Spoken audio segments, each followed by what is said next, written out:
Good morning and welcome in, everyone. Um, Good welcome, morning. my co-host and our guest. Good True. morning. Good morning. True Grit Crime is here with us. I think a lot of you will know who she is. We'll get her link dropped down here in just a second. We'll give it a minute, guys, for people to get in. And good morning. Oh, I do not want to mispronounce that. Joe, it's Sonny. Is the T silent? Sunny, Sonny. I don't. Tasani, Joya, Tisani. Tisani's pretty, isn't it? that's Yeah. a gorgeous name. Yeah. Good Bree, morning. good morning. Good morning, Bree. Pronounce it like Stony. Stony. Ah, Stony. Stony. Okay. That's even cooler. That's cute. Stony, yeah. Yeah. Good morning, Is it Stony. Daya I or might Daya? I might be called that sometimes myself. Hey Jess, come on in. Yeah, so guys, if you saw the title, we're going to be going through some of these interviews. I call them the Delphi interviews that have been happening since the gag order was lifted after the sentencing came down. Um, Interesting to me, one thing that that Holman ran straight to social media, the very media he claims to have bad taste in his mouth for us, and but he ran straight to social media, and we know that murder shit, and I'm just going to call it that. um, they did an interview first with Holman, and then HTC did her interview with Holman. We all saw how she reacted to anybody who played it. A lot of us already knew if we touched what Murder Sheet did, they were going to strike us. We didn't think that HTC would do it, but she did. Um, and then Murder Sheet also interviewed Cicero, and then Mm-hmm. they did the juror. Yeah. And then the defense finally, started speaking out as well. And they chose social media and mainstream media. And Yes. my take on that is a lot of the I've watched three, I think, of the mainstream media interviews, and I enjoyed all three of them. Good questions were asked. Good Yeah, well, answers. it's amazing to me how different they were, like what different routes they went down, even not just mainstream, but also the social media avenue, because they went, they went on Defense Diaries Mm-hmm. on Mm-hmm. different nights, and then they were all in together with a lawyer Lee, and Mm-hmm. just the different routes that they took and the different Yes. topics that they covered. Like Lawyer Lee went down the Odinist thing, and she wasn't afraid to call out some of those third party suspects. And Right. Bob kind of stayed away from that, which is fine. That's great. That gives us a different perspective on the different Exactly. aspects. Yeah. Mm-hmm. Exactly. That's what I liked about it too, with the social media aspect of the interviews, was the differences in the interviews and what was said in the interviews, because you get takeaways from different ones. Now, yesterday I spent a lot of time reviewing a lot of things, but the one thing I did not get to do yet was review Lawyer Lee's, and I'm not happy with myself about that. But I think, Joe, you got to watch most of that. Yes, I did. See, And, and unfortunately, I was so taken aback. It's like in the courtroom at times when you're watching the witnesses, and the witnesses are just saying some stuff that you just want to digest mentally, you don't take as many notes. And that's kind of what went on during those. So I can remember most of it, although I would still had some brain fog then. I'm feeling better now, but I didn't take Right. nearly as many notes as I should have. yeah, well, I think a lot of us, we probably viewed different ones. Like I said, I didn't get to see that one yet, but I know that Joe did, and I did watch most of Bob's.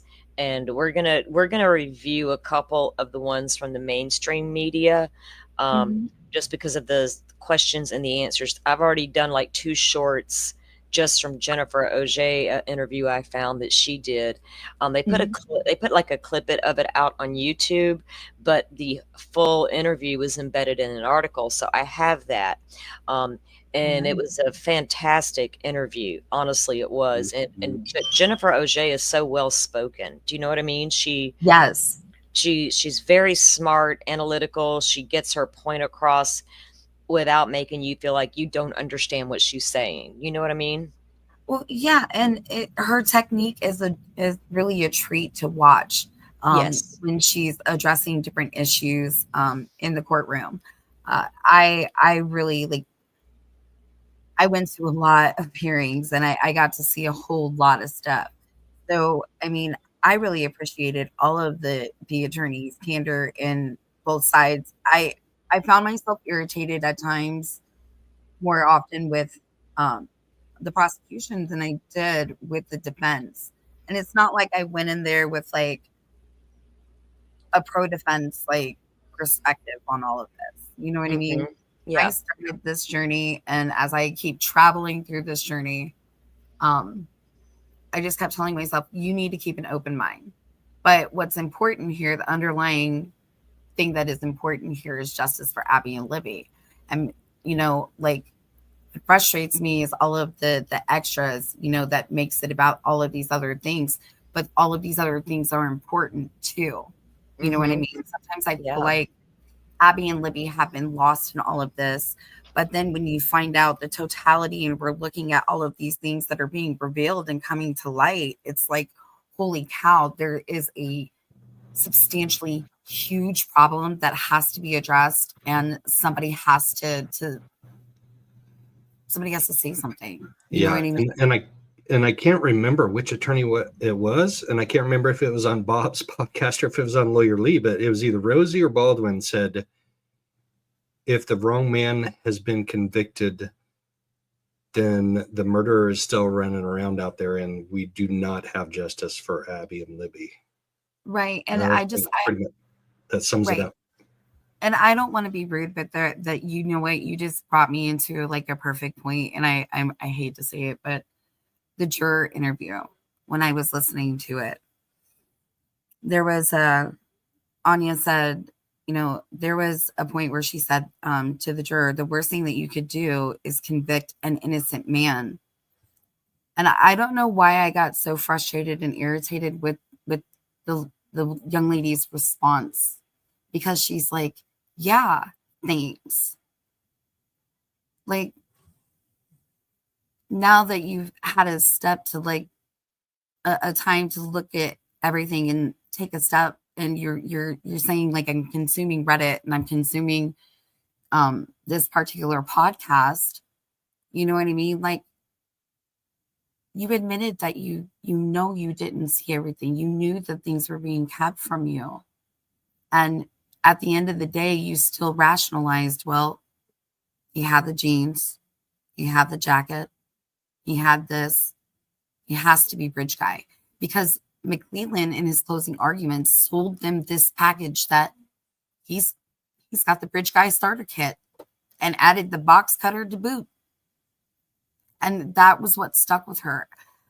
I was really frustrated with the fact that a lot of the witnesses, like when she talked about Melissa Oberg, you know, the way that she described it, it seems to me that she was describing that she took Miss Oberg as the defense's witness. And it was, she questioned the honesty of Miss Oberg, and I found that really interesting. Um, I'm sorry, I don't mean to like talk so much, but it just and there was a witness that she attributed to the prosecution that was a defense witness. Like, is she really understanding what was presented to her in that courtroom? I think not. I don't. I think that she didn't understand at all what was happening. And then I And was really frustrated because there were a lot of wonderful individuals, creators, attorneys, even that took their time to travel to attend these hearings for the public to kind of give us an inside perspective and understanding of what was happening in there. And I found it really frustrating that they went out of their way to target a wonderful creator who has been nothing but very active and supportive and given a lot of time to be at those hearings and speak with to the public and help bring the defense forward to implement being able to tell their side of things, because they haven't been able to talk. I found that when the juror was like, yeah, you guys are the most accurate, and I watch these other people, and they were talking about the jurors, and I don't agree. Wait, the You may juror want was watching. The juror was watching social media's reaction to this. afterwards, yeah, afterwards, you have to pay attention to the subtleties during her interview. One thing I I know a didn't lot of watch it. people, I couldn't I watch it. know a lot of So people don't like watching it or like listening to it, right? So a lot of people would prefer the transcripts, right? But for me, I think it's important to listen to everything, but I also really feel like it's important when you're listening to first person interviews. Um, you don't hear the tone and inflection in someone's voice when you're reading a transcript. I think it's more effective when you hear it and you read it at the same time sometimes. So it was just the way that she carried herself, and I understand like that's her perspective and maybe like that's where she's at, but it's like you pointed out things that you were like, but then you came back to this one sold thing. You know what I mean? Um, and it really upset me when she made a comment, and it really frustrated me because I don't think people understand where I'm at in my journey with all of this. Um, and do you guys understand where I'm at with all of this? Why I am where I am with this? Hey guys, yeah, I've been listening. I'm sorry I was muted out. My son came in. Yes, to answer your Okay. question. So for people who don't understand where I'm at with all of this, because this is really important. So for me, not only just going to the hearings, um, my story has a little bit more in depth with it. See, you know how Miss O'Shea talked about that geofencing, Mm-hmm. right? And she talks about that stuff like near the cemetery, right? Those phones that are located near the cemetery. Well, during the March 18th hearings, Mr. Baldwin is in court, and that's when we learn about two other names, right? Other than Elvis Fields, we learn about the name, James and Chrisman. Okay. So my frustration with all of this is because I've shared my story about what happened with the experience with my daughter, um, you know, getting involved with some, let's be blunt, stupid things. She was 17, right? And so after her and her ex-husband made this stupid decision to commit, acts of what is it called? Like they spray painted a trash receptacle, but they were recruited from these groups, these white nationalist groups that the defense is speaking about. Okay. So for me, you have to understand where I'm coming from on here. So when I go to the hearings and I talked about the KKK flyers that were dropped in my daughter's yard, right? And I talk about the perspective of um, a YouTuber that's in this community that was there doing news interviews with the news talking about I found these flyers.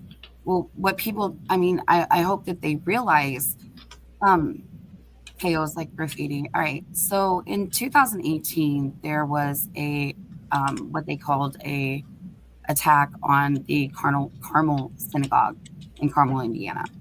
Okay. So my daughter and her ex-husband, they, were getting involved with these groups that the defense is talking about, right? And they were commissioned to go commit that act on that synagogue. They wanted them to set it on fire, but they got scared because they saw video cameras around, right? So it deterred them because they really wanted them to really set the place on fire. So they chose instead to draw graffiti on the trash receptacle and then set napalm bomb on fire on the grass. The FBI raided their house. This was a huge thing, but also this was a large political like issue, especially in the state of Indiana. Okay. So they both got arrested. And they were talking to groups that like tied into, Invokra and some other like things.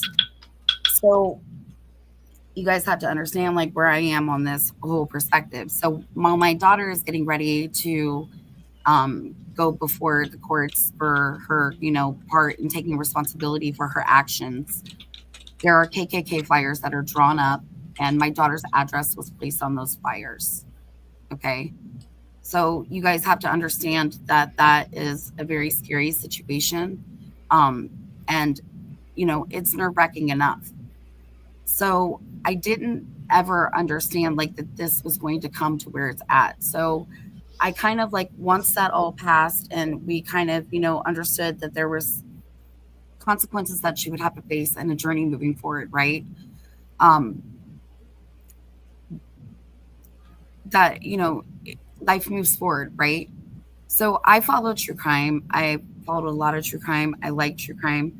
And I started my channel and I wanted to focus on the Delphi murders because I am a resident of the state of Indiana. It really caught my attention. I didn't understand what the holdup was in the investigation. Now we're understanding so much more than what we knew, right? Um, but when I went to the March 18th hearings and Ms. Auger, she's speaking about those geofence locations, right? For those people that's in the cemetery. When they talk about that, they talk about the IMEDI numbers that they receive back. Like they don't get an actual name of a person, right? They don't get an actual name of a person back. They get an IMEDI number.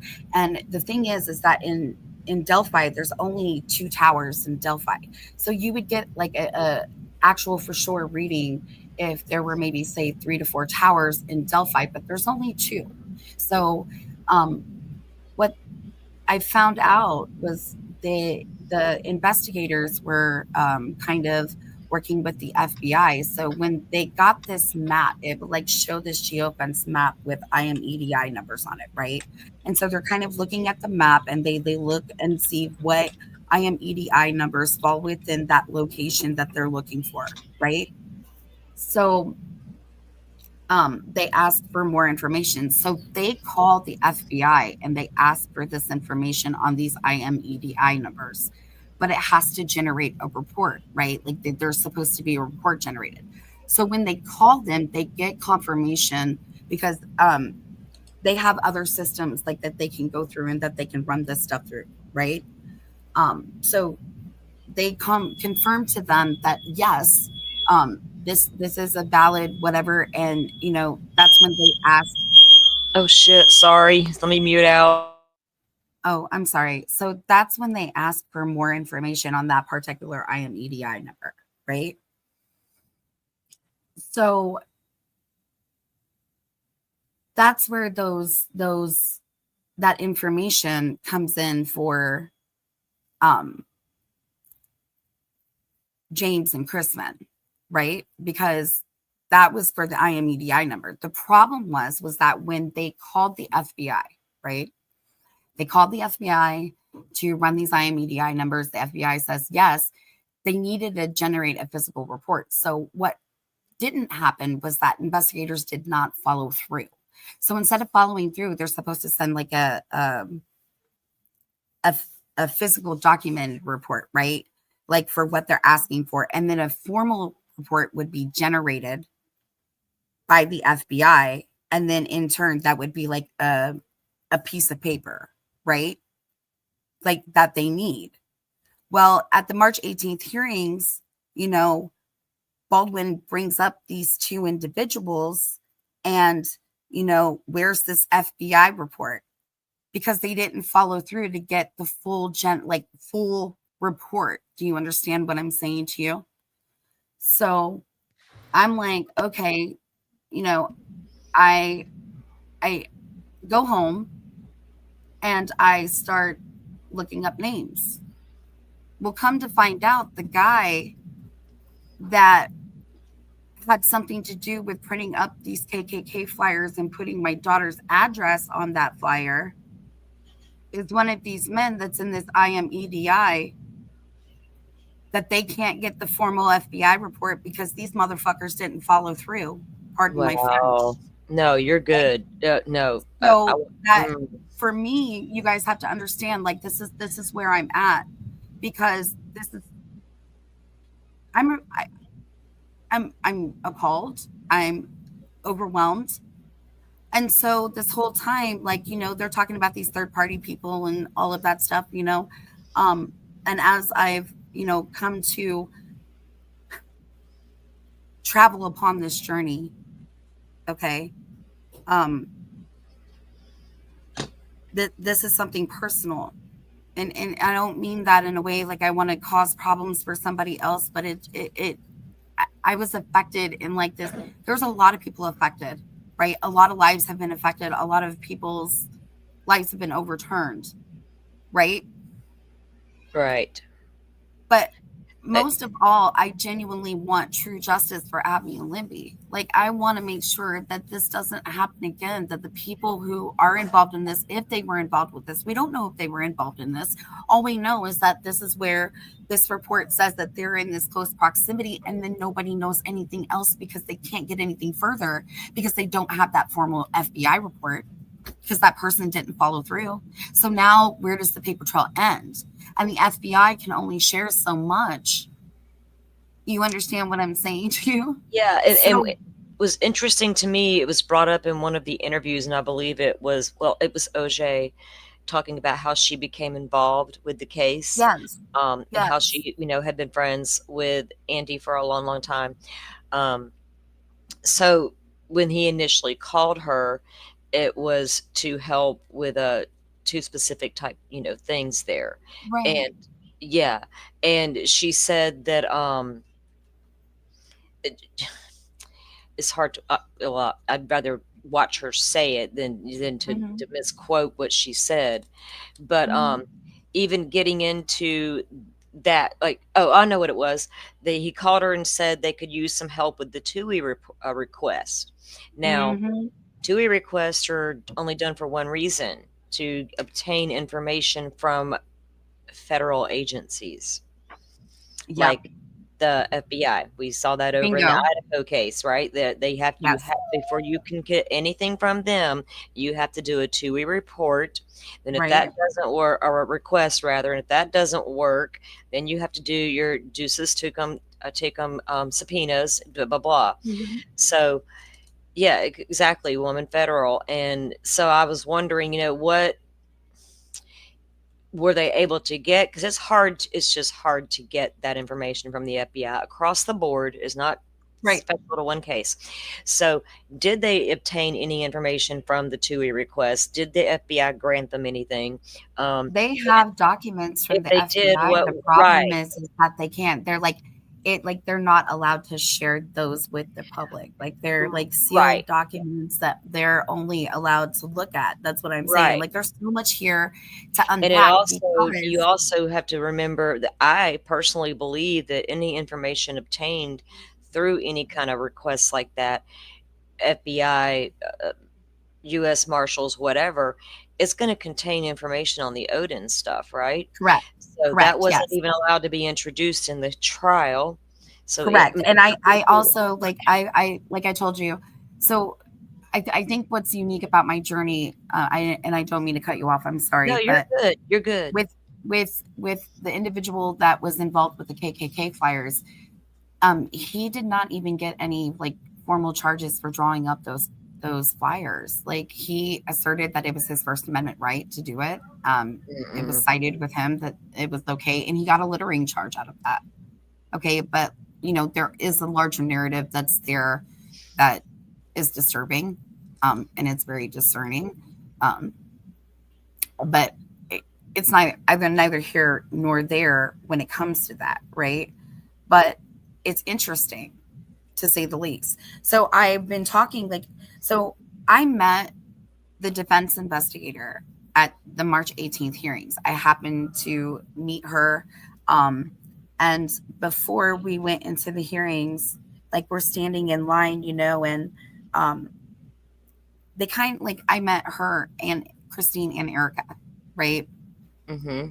And so like she leaned into me and she's like, I really don't say a lot about like all of this, right? She's like,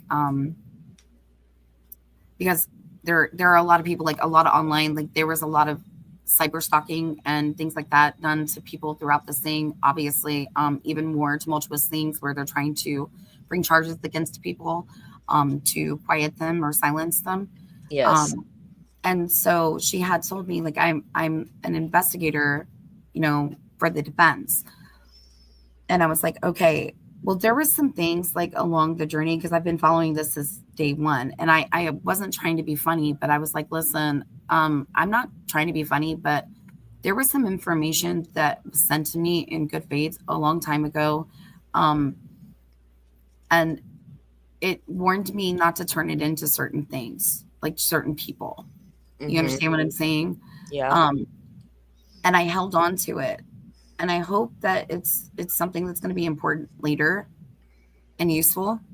Um, but there was a lot of things. And so her and I had developed a friendship, right? And so like because I've been in the online sector and because I've been like with following the case and then following different aspects and things like that, right? Um they came into this not knowing what they were dealing with, especially with the social media. Oh, I know. Okay. So you guys have to understand that Christine and Erica were the ones that were dealing with the social media aspect of it and investigating and things like that. Like so they had to understand it and learn who was who and wade through the waters, and I was able to help guide them with that. Um but there were times that Christine and I, like, she could not give me information, right? Like at all. But she could actually, like, we could have conversations, like open dialogue about things that I'd heard, right? Yeah. So there would be times that we would be having a conversation and she'd be like, whoa, whoa, whoa, whoa, whoa, wait, stop. What you say? And I would repeat it because it was a rumor down the line. Uh-huh. And she would say, ah, you got any more information on that? You But know what I that would, mean? because that would, it may be a rumor down the line right here, right? But Correct. in her mind, what something they've seen triggered a thought, you know what I mean? And Right. and you can tell from the interviews they didn't mince their words about it, No. um, about how social media with this case, you know what I mean? And how Yes. they And do wish they had gotten a little more serious about the social media because if you, like I said, that I had mentioned to Joe, I felt like early on in these cases, and when I say these, I mean Idaho and Delphi. I was watching a hearing once, and I felt like at Idaho, and I thought to myself, because at the time Delphi was really starting to get a little sideways, right? The with the mhm. Frank's motion, all the stuff that was coming out. So, Yes. but anyway, I'm watching Ann Taylor, and I'm thinking to myself, she's watching what's happening in Delphi. Right. And she began talking about social media stuff. But the difference is, like you said, the rumor stuff. There was a lot of rumors and this, that, and Mhm. the other in Idaho, but could any of it be proven or backed up? Right. Apparently not. But in Delphi, what we all saw come out of that Frank's motion and then all the digging we all began to do, and what we were seeing and coming out with, they do feel like, that was valuable information Yes. pertaining to these people. And then I Yes. also thought it was, I mentioned to Joe, I said, Jennifer was talking in that one interview about how she'd get in the car and she would, because I'm bad about getting in the car and listening to YouTube, right? But she got in Right. the car and she was listening to the Westfall interviews, the three, done Yes. with, what's his name? And Yes. the information alone in that, do you know what I mean? Yes. Because that was something that like I had been watching social media for a long time, and that was Yes. something like when I would see things come out, I would text Christine and I would be like, girl, you need to And she'd be like, what? And she would call me and we would talk about the tea that was happening and all the rumors and this and that. And so sometimes they felt a little frustrated because, um, Andy and Brad, I guess, weren't really like into the whole social media things, right? Right. Right. Um, and so They um, actually they, they were said like, we don't want to hear it, right? in their interview with Bob, they actually said they kind of regret that. They wish that they Yeah, had paid a little bit more yeah, attention to it. Yeah. yeah, Jennifer yeah. said the same thing. I think they, looking hindsight, wondered if they, because but like she explained, there was so much you would have had to get someone specific or a team specific to do just the social media, because you do Yes, have to weed through the bullshit. There's you going to be do. people who come with the BS, and there's going to come some with what the hell did you just find, type of connections. Right. Well, And also, so yeah. I find that a lot of the gang stalking and the cyber attacks and stuff is like Oh, trying to do the deflection game because everybody's like, "Oh my God, run over here and look at this." So I try to stay out of that stuff as much as possible because you have to stay focused. This is some really like this isn't some important things. You understand what I'm saying? Like going forward.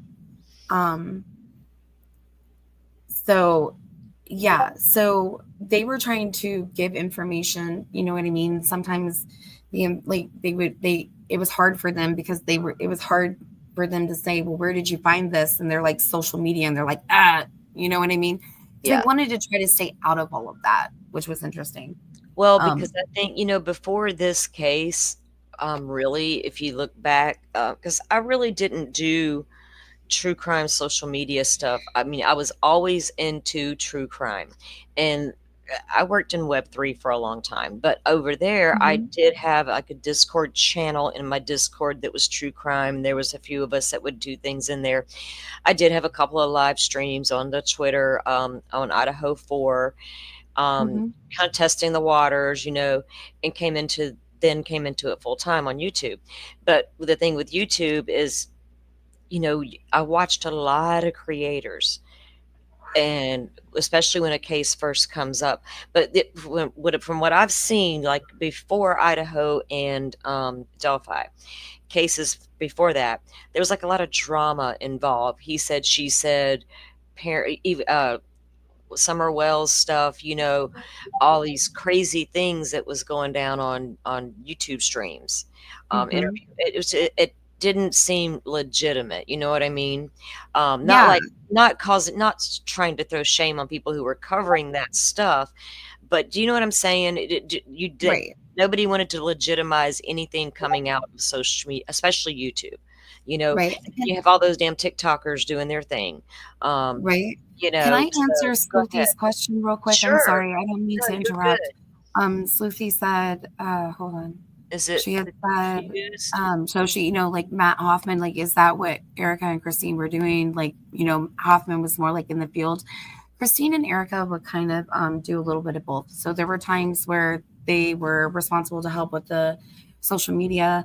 Other times they would be sent out in the field to go collect stuff, you know what I mean, and do things. It just depends upon what it was that they found and where they were, you know what I mean, like um, what they were asked to do type things. But they did infield and like tried to um, social media. So yeah, it's like a two partner thing. Yes, Miss Lucy. Yeah. Sorry, I Sorry. wanted No, no, to you're that for perfectly her. fine. I'm glad you saw the question, because Sleepy's always got great questions and She you got a good does. She has answer. fantastic questions, and Um, I really enjoy, listening to her too at times because oh yeah, she makes definitely. wonderful points. She really Yeah. does. I met Sleuthy at the Idaho case, so we kind of go back a little bit there, but I enjoy having Sleuthy in the chat. I do actually want to put together a stream and have her on as a guest, but it's going to be like an Idaho 4 stream, because there's a couple things I want to talk to her about that she has some insight on as well. It's just, I love having good conversations with people, the legitimate conversations instead of these crazy BS conversations. Uh, Right. And and like I said, like I know I'm not in any way trying to make this about myself. at all. No, yeah, no, you're But good. I think that, like, can you guys understand the It totality gives of us what I'm insight. talking about? It gives Yes. you insight because it's a Yeah. way that I was able to um, find things and understand things more because it Mhm. gave me a different perspective to look at. Right. Um, and I know that this is my experience. Like nobody has to, like nobody's lived this but me. Yeah. So like I was really bothered after the verdict and with the whole situation of the third party not being able to be introduced and all of that stuff because it left me worried and it left me with a pit of sickness in my stomach. I hope that you guys can help like understand, you know what I mean? Um so yeah, uh I just I wanted you guys to understand that first and foremost, you know what I mean? Like this is where I'm at with all of this. And then to like hear it, like all of the things that were going on in the investigation, I just don't feel like this was, I don't feel like this was fixed. You know what I mean? Like, I don't feel like Yeah. this was done right. And Yeah. then, like, I know people Yeah. probably looked at me like I had six heads because, like, we went to the closing arguments and they're like, they're in deliberations. And when I was on Criminality's channel, like, when I said, like, what I said about, you know, the third party suspect thing and it bothering me, like I think it kind of floored T for a second because she was like, holy shit, you know what I mean? Um, but it's like I guess it's like, what am I gonna do about it to help you know fix the situation? I guess, does that make sense?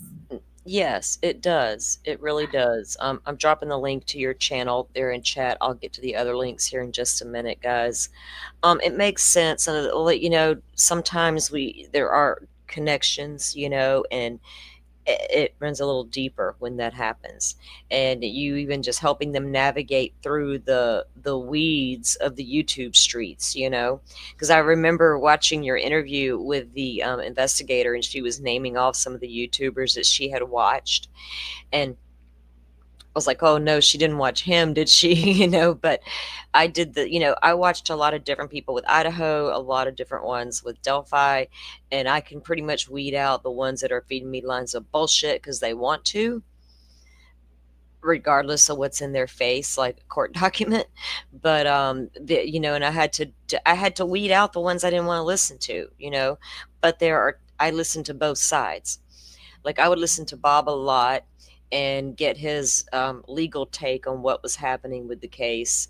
But I would also, there was one other creator I might go into every now and then just to see if they were acting right and if they could check and balance myself. And I'm like, they have a decent argument, but no, I still didn't, buy into any of it. But the juror said some very interesting things on the podcast that she did her interview on.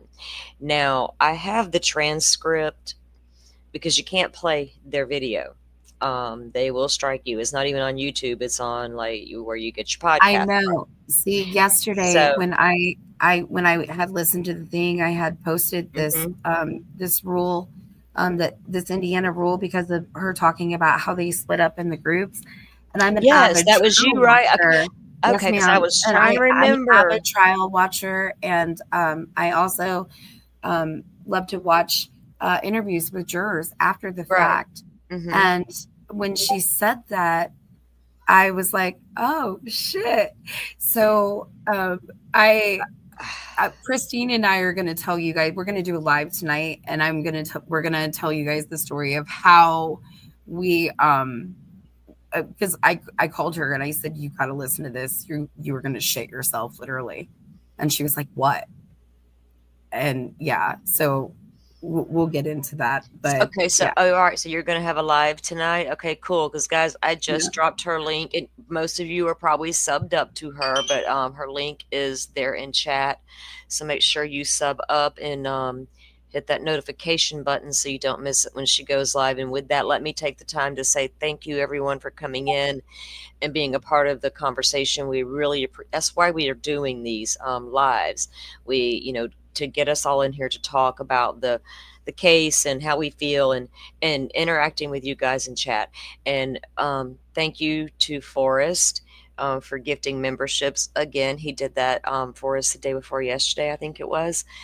So welcome to all the new members. We will be having some member lives, member only lives, is that how you say it, coming up. They'll pertain to the cases we're watching, but there'll be special lives that, members only, so there won't be any trolls lurking and nothing to put up with. So, but we'll have more coming. And Joe and I launched, well, we kind of did a pre-launch to a show we're going to be doing in the mornings, and a morning show based around morning news type stuff, what's trending, new information on cases we're covering, like case update type stuff, just a variety of things. But we're going to officially kick that off and have the regular format for the show, because the other day we kind of just went into a little bit of this discussion here on when we did that. So a lot of things coming up for Joe and I, and Joe's got some things planned. I'll drop his link in a second. Make sure you go and sub up. And again, if you're in here, please hit the like button. It apparently seems to help a lot. But we appreciate all you coming in. If you have any questions or comments, drop them in the chat. What I did do was go in and I kind of highlighted timestamps from that transcript, and I'm going to read some of it. But there was a tweet by, what was her name, Emily? Let me look. I'll read the tweet to you guys about what had happened. I just had her in there. Where'd she go? It's getting ridiculous with these strikes. Like, I have played court TV 1,000 times. My TikTok is strictly court documents or news clips that I turn into little videos, right? I've not ever got a copyright from media for using their stuff, ever. But here we got YouTubers left and right wanting to copy strike people. Well, here, and I'm going to say this one more time, because this is what drives me the battiest about it. Why does somebody with 232,000 subs give a crap about somebody with barely 500?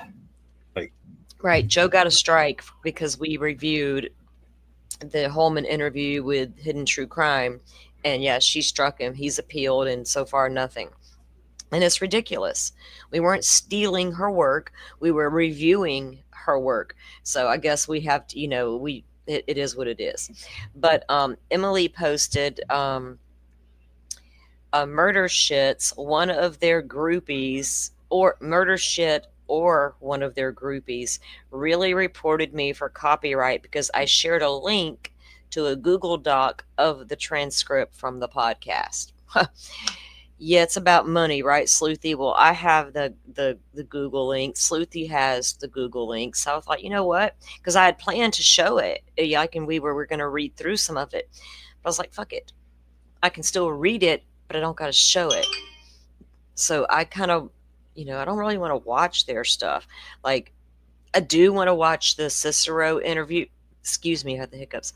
I want to watch the Cicero interview, but I was so focused on what this juror was saying.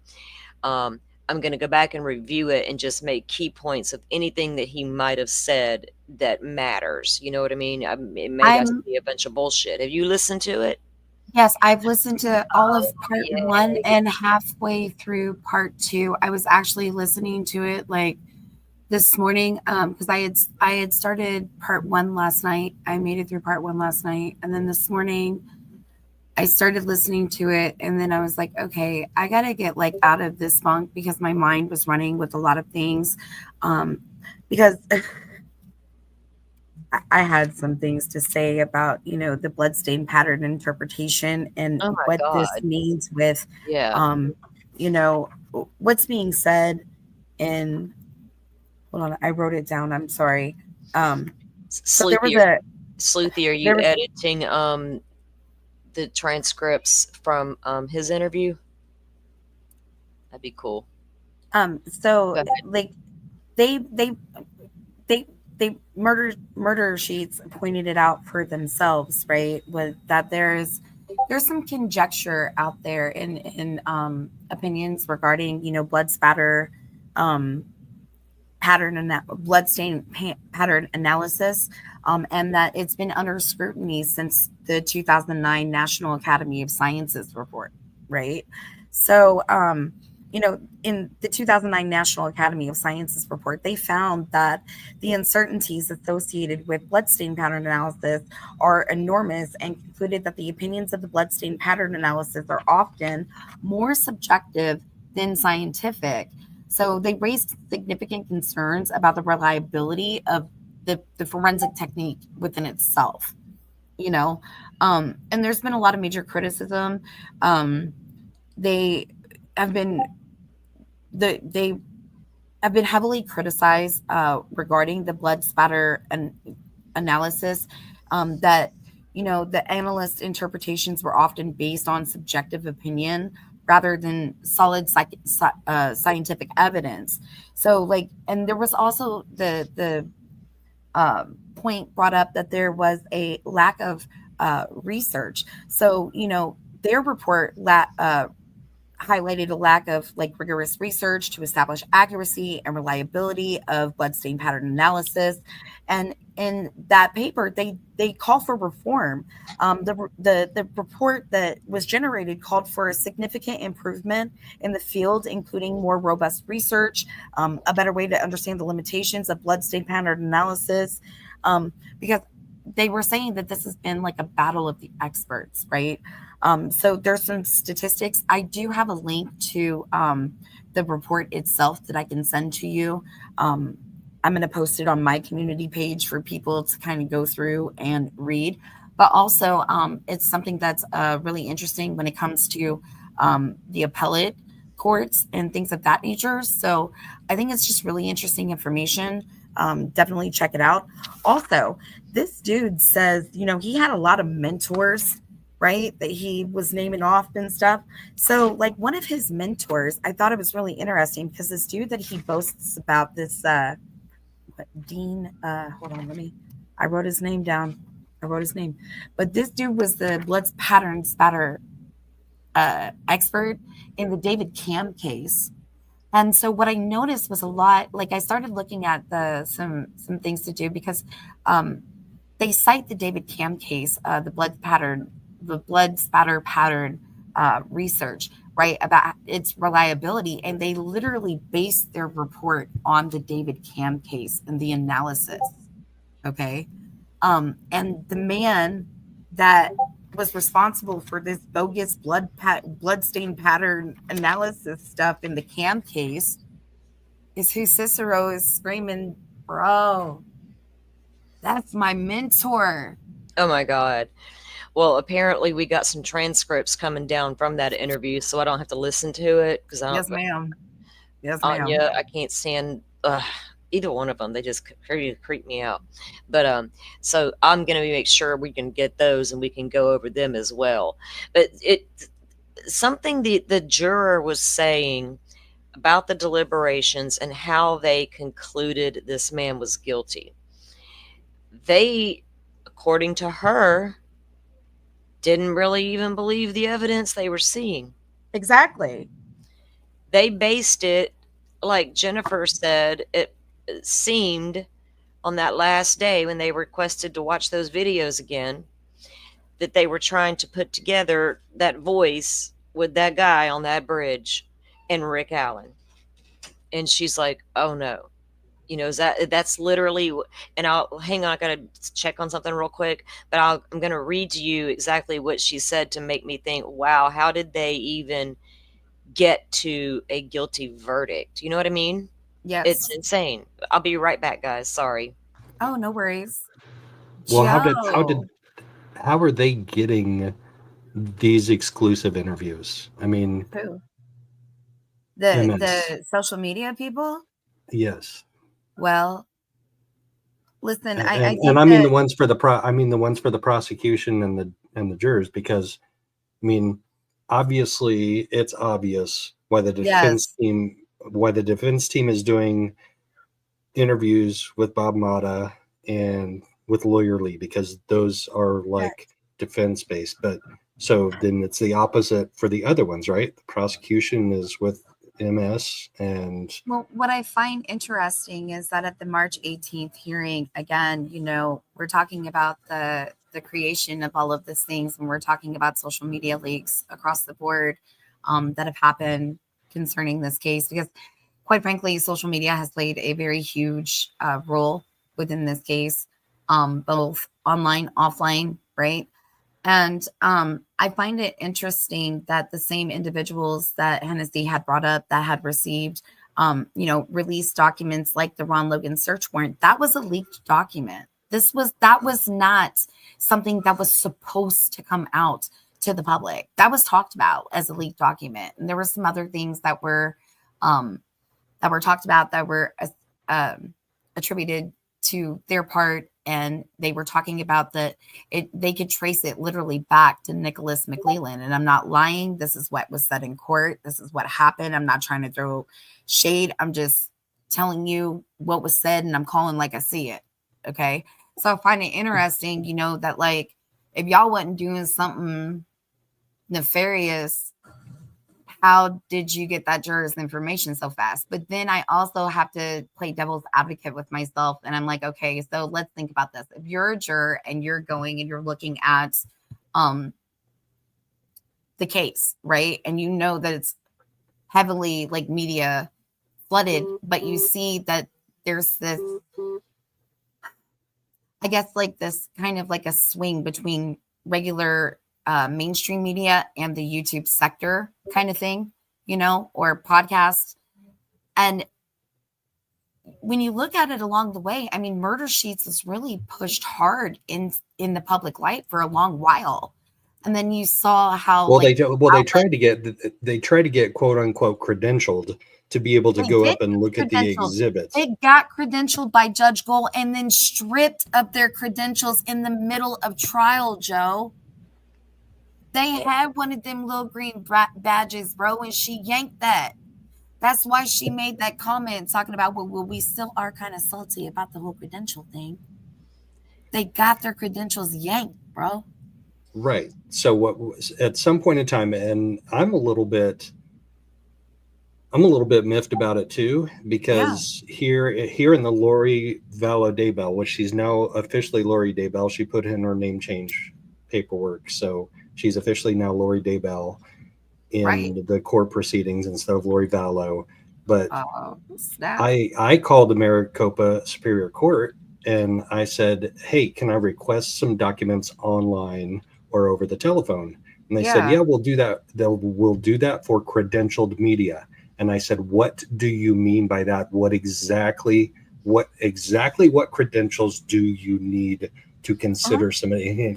And he goes, and this is the public information director. He goes, well, if you work for a newspaper or something. That's wrong. That's wrong. I have my credentials.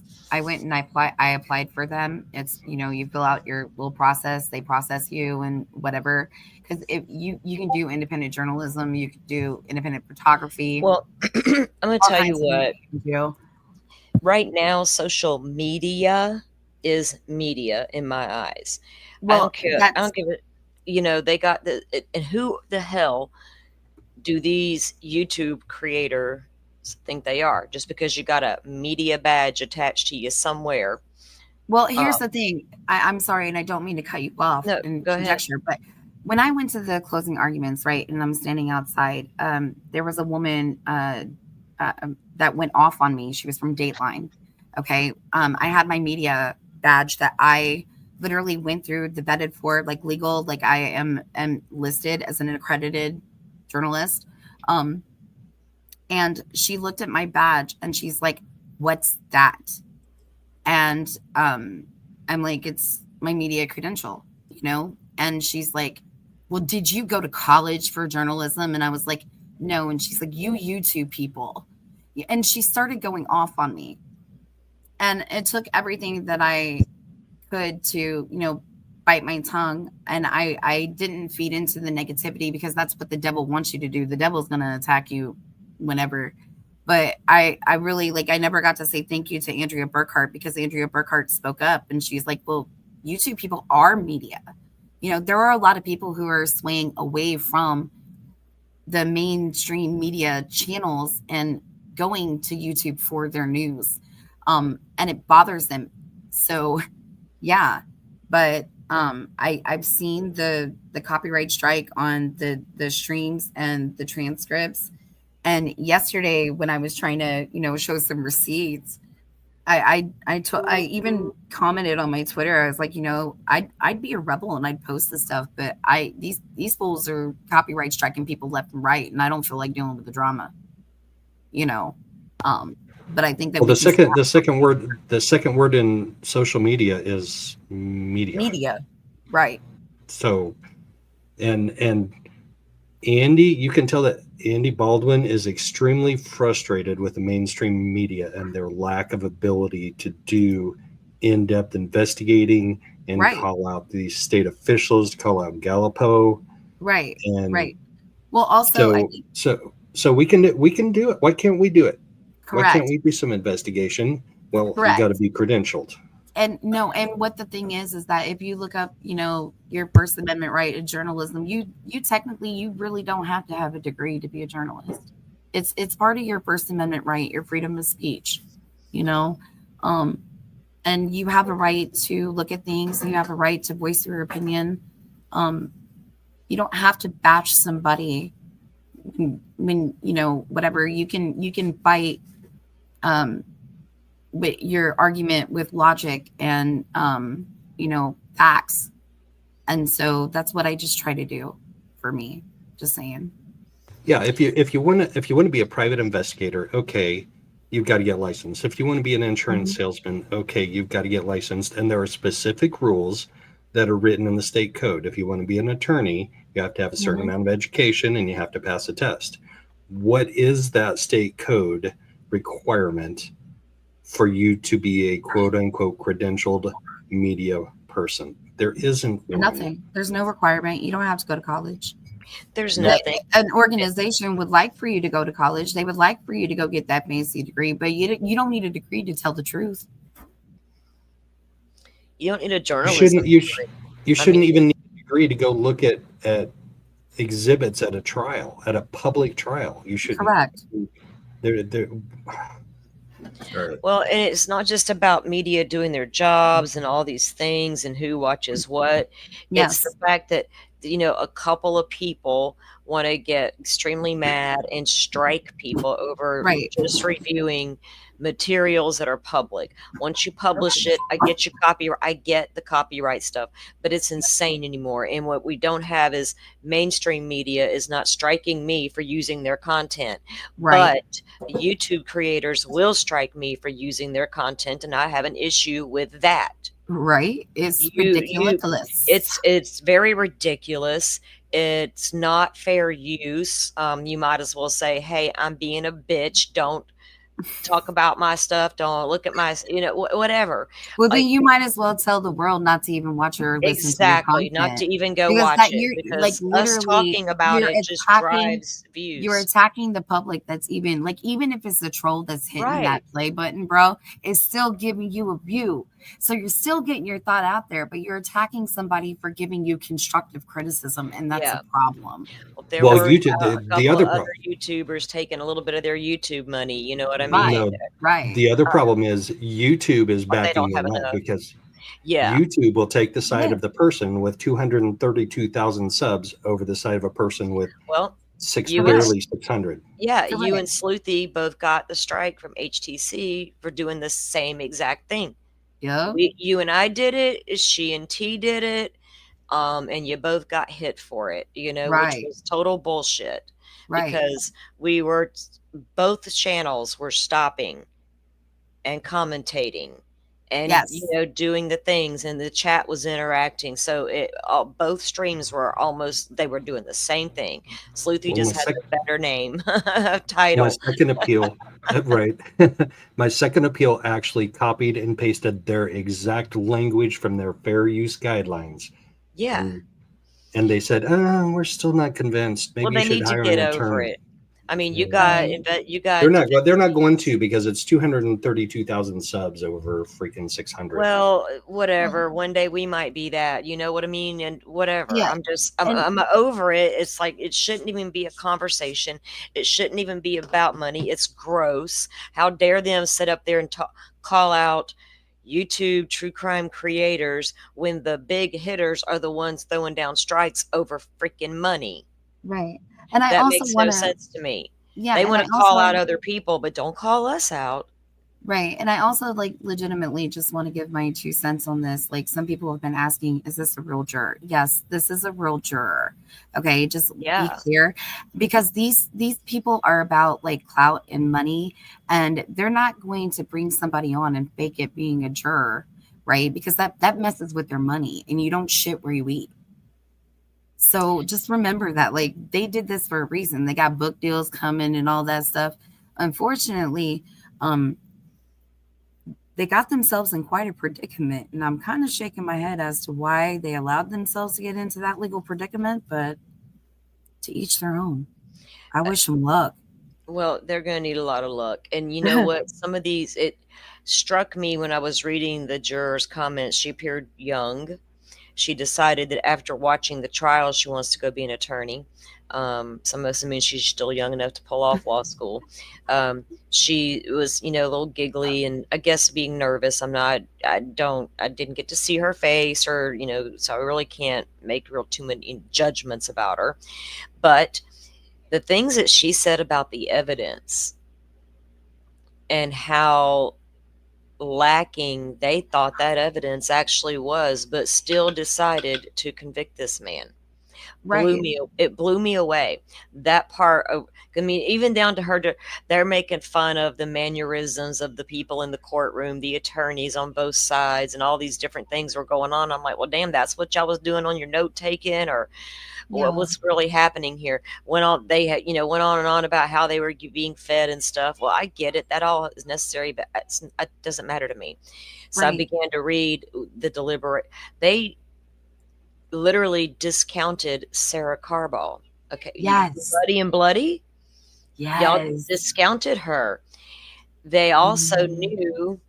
They banged. She said Riley Voorhees was her thing. She's the girl with the long brown That, hair. Because yes. I got to talk to Christine every day, like after trial for a little bit. You know what I mean? So she would kind of Mhm. give me the hitter quitters of the big things that happened through there, and then I'd see the updates or whatever. But yeah, when she was like the long brown hair when we were listening to it, she's like, "That's Riley Voorhees," you know. So for context for people, because she was in the courtroom, so that gives me an idea of what was happening. So yeah, go ahead. I'm sorry. No, I was just reading over a little bit of the Oh yeah, trans. KO has defined owning newspapers as being a legitimate media outlet now. Check that out. Oh wow. Yeah, it's legit. No, Dang. JS Media is a legitimate You know what? I don't even know. business entity in the state of Indiana. That's That's who a I scary work for thought. but I guess we have to own newspapers if we're going to be considered quote unquote legitimate. Does KO said you Wish TV misunderstood. does Wish TV own newspapers? Oh no. Oh, so let's include TV too. Oh, well, does Wait, yeah, didn't WIBC? somebody get a strike on Twitter for sharing a news article? Yes, they did. And they were like, I think it was R&M posted about, That's okay. somebody Okay, getting hold on. arrested KO's for, quick. Hold on. KO's clarifying. Okay. sorry, Oh wait, what? did not say that. You misunderstood me. Oh, Okay. I Sorry. did misunderstand, and I don't Sorry, want to KO. misunderstand. Yeah, we don't want to But misunderstand. We want facts. no, this is a legitimate conversation though, and it's a Yes. deep one, especially because of this case. Like it's really been highlighted in this case. Social media Yeah. versus quote unquote credentialed media, and Right. And the how is Indiana state law does recognize YouTubers as legitimate media. It's Well, considered like with electronic social media. right, social media is across the board a platform that a lot of people use and choose and go to get their news. What, no matter how you get it, even on YouTube, I can go right now and watch the live fire situation going down over, in Los Angeles. And Lord, let's just say prayers if that's what you're into, because they need them over there. It's pretty bad. But you can go to YouTube streams and specifically watch certain things. And if you're into true crime, you got your different true crime streams and just cases that you care about or become involved with. But people do come here for news on things, and don't go to mainstream media for news. I rarely watch. If I watch anything mainstream media, it's because I see it on YouTube. I don't see it on TV. You know what I mean? It's because it's on my Well, new East TV. Idaho News, I have to watch on YouTube. I Yeah, I mean, watch them on YouTube as they well. are also they I believe they also have a television station, somewhere in East Idaho. But the stuff that I watch from them, I don't live in East Idaho, so I can't watch. So I watch on YouTube. So what if that's all they broadcast on? Would they still be a quote unquote legitimate media outlet? And now we have mainstream media people coming to YouTube for a piece of the pie, so to speak. We already have Susan Hendricks is on there. We all see Jennifer's on there, Coffindoffer.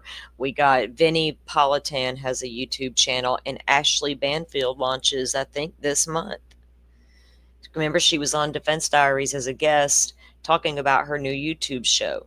So they Yeah, see how popular YouTube is, and that it's it is a another very generated right. income too. You know what Right. I mean? So And y'all are coming to our advertising. realm and then gonna call us not legitimate. That's bullshit.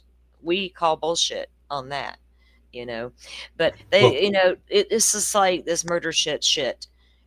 Don't you didn't mind running out and doing a whole ass show on somebody's screenshots and secret messages and calling out people and naming their names and all these things, but you don't want nobody to come and talk about an interview you did with somebody. It is ridiculous. Grow the hell up, for one thing. You're not, I don't find you legit. I don't find them with a bunch of integrity and all the things they think they are. It's like they are no better than I am. Honest to God. One's a journalist and one's an attorney. Uh, of what? I don't care. You don't know what I am or what I've been.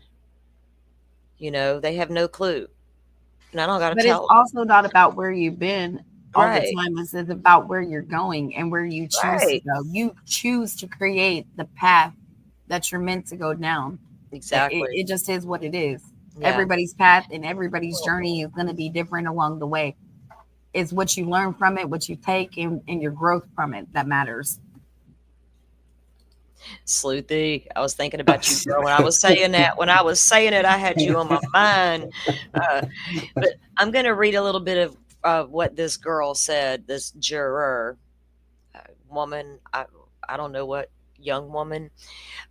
So the way it's worded, it's not like perfectly worded because nobody wanted it to be, a factual, not factual, but word for word transcript, thinking that would save the day. But no, they still decided to pull their bullshit. So they discounted things like Sarah Carball, and so as a whole, they just decided to throw that one out. So as a whole, the jurors decided we don't believe Sarah Carball. She's not believable. Muddy and bloody guy situation never happened apparently in their minds. And then she goes on to say, so anything that anyone was really doubting, we would say, okay, well, what if we didn't believe that? Like, what would change the outcome, So kind of let's go a little bit about Oberg. I think for me, again, devil's advocate, and this kind of deliberation thing, I guess also test 20 is weird shit. I guess it's the whole science of the bullet. It wasn't Oberg as a person. I think she was professional and did an amazing job. She had so much information and she was smart. And she believes in her clients. And that's why I try to explain to everyone a deliberation is like, I don't think she's intentionally lying. I just can't say I believe for sure that the evidence is exact. So if you don't believe that Miss Oberg's bullet testing evidence is exact, But the funny thing is that Oberg was the prosecution's witness, not the Exactly. defense's. Right. And that's even holds more weight for me, because if that's the one thing that tied that man to the scene of the crime, not the fucking bridge. We all know he was there. Jesus Christ. He said it. He told them, I'm there, I was there, blah, blah, blah. We all know that. But to the crime scene itself, the only thing that tied that man to that scene was that bullet, no DNA. So here she is saying that they didn't even believe that Oberg's science was exact evidence. So when they brought it in, she says, oh, heck, I forgot his name, Warren. Warren, I know that you know. He evaluated it with just using photos, and you're definitely not supposed to do that. What? Y'all know that too, and here you are. And I don't know if it was the defense cross on Oberg Warren's testimony, but one of those, or maybe both, just really had me skeptical on the bullet. So in my decision making, I couldn't consider it at all. Then what the hell did she consider? Dun, dun, dun. What in the actual hell did this woman consider if she didn't consider that damn bullet or Muddy and Bloody Man? Well, she was busy smiling at Nick McLeland for his professionalism Right? and his And, tidiness. and, You know, she was busy smiling at him and sitting in his chair than worried about what the evidence was presented. and looking at mannerisms and people touching their face and body language and what everybody was fucking wearing. Like, I do not. I Read a could care room. less. Read a room, girl, and quit worrying about Stacey Diener's outfits. Diener, How did so she well get put 11? together. How did she get 11 other people to do the same thing though? Because No, that's the thing though. That's the thing, is she said when the foreman suggested for them to split off into groups, she messed up when she gave that ratio of where they were at. It was 9 guilty, 3 not guilty. Yes. What? So Yes. that was interesting that she mentioned that. Yeah, You know? it's in here somewhere in the transcript. About, I think. And then when you're breaking it off, also, so this is one of the things. So she broke it off. She talked about what they broke off to the groups. Listen, she talked about the confessions, right? She said number 1 were the confessions on sheet that were written up by the suicide companions. Let me ask you a question. How the hell did they have access to those suicide companion confession sheets when they should have never been admitted into evidence, because none of these guys got on the stand and testified. So whatever is in that document is hearsay. Mm-hmm. When I read this parts of this juror's transcript of the actual, I was floored to see that. If you totally discounted this, just really had me skeptical on the bullet. So in my decision making, I didn't consider it at all. I'm like, it's okay. I get it. You discounted Miss Sarah Carball. So did I. But damn, you discounted the damn bullet expert ballistic testing that proves it come out of his gun. That's what got him at the. No, I mean, I don't get that. Sleuthy, the COs that testified were separate from the inmates. The inmates wrote up the confession reports, and that's what I'm talking about. It's the suicide companion inmate confession reports that they were given as part of the evidence to analyze through this. It wasn't the guard statements, it was the inmate statements, baby.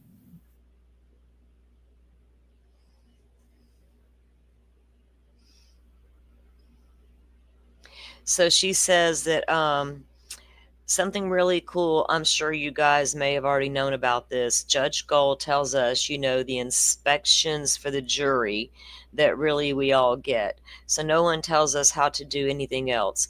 And they brought us in there to bail us. As they said, figure it out. Okay, that's about who the foreman is. That's not what I wanted to read about, because I could care less about how they came to their little decision on the foreman. Sleuthy, yes, she specifically said inmate confession log sheets, honey. So that's she specifically said inmate confession log sheets. So you have inmate confession log sheets. Why do you have those? The inmate confessions didn't come, like those didn't come in. None of those guys testified. So why are those like entered into evidence as something that the jury is poring over and analyzing and making a decision from? That's a question I have.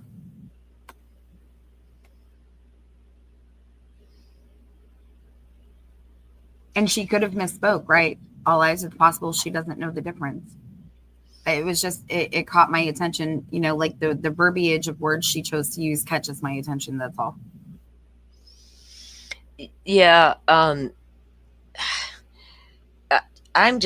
couldn't believe that the evidence, because when they go back and she says when they go back that last day, they talk about watching the videos and that how she didn't, she thought it was going to be worse. She expected worse from what they were saying to them, but she also didn't agree with the way Holman was treating Rick Allen, and that then other jurors, you know, were like, that's normal cop stuff. That's normal for what you do to not an inmate, but a suspect, if you will, an interrogation. That's how the interrogations go, you know, kind of thing. Well, that makes me wonder if some of those jurors weren't true crime buffs, because that have watched YouTube videos like I have with the read technique being she was used in familiar with interrogations. murder sheets because she said she listened to all of their episodes and she found her like.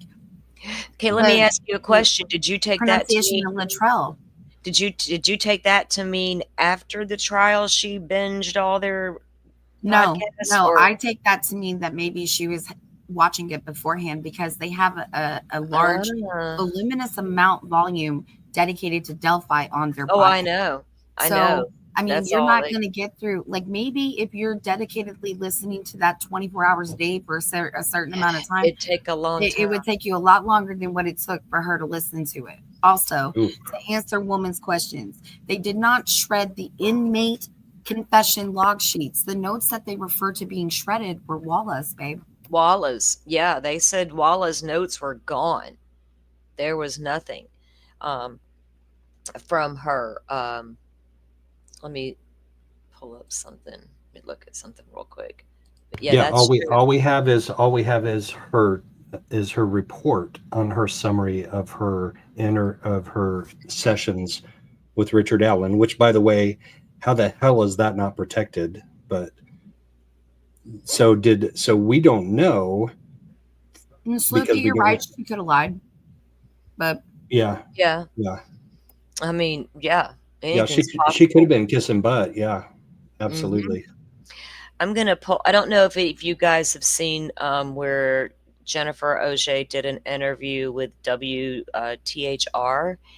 I found it to be a very good interview. I just have fallen in love with this lady. She's so well spoken and she's not dramatic. Do you know what I mean? It's very logical.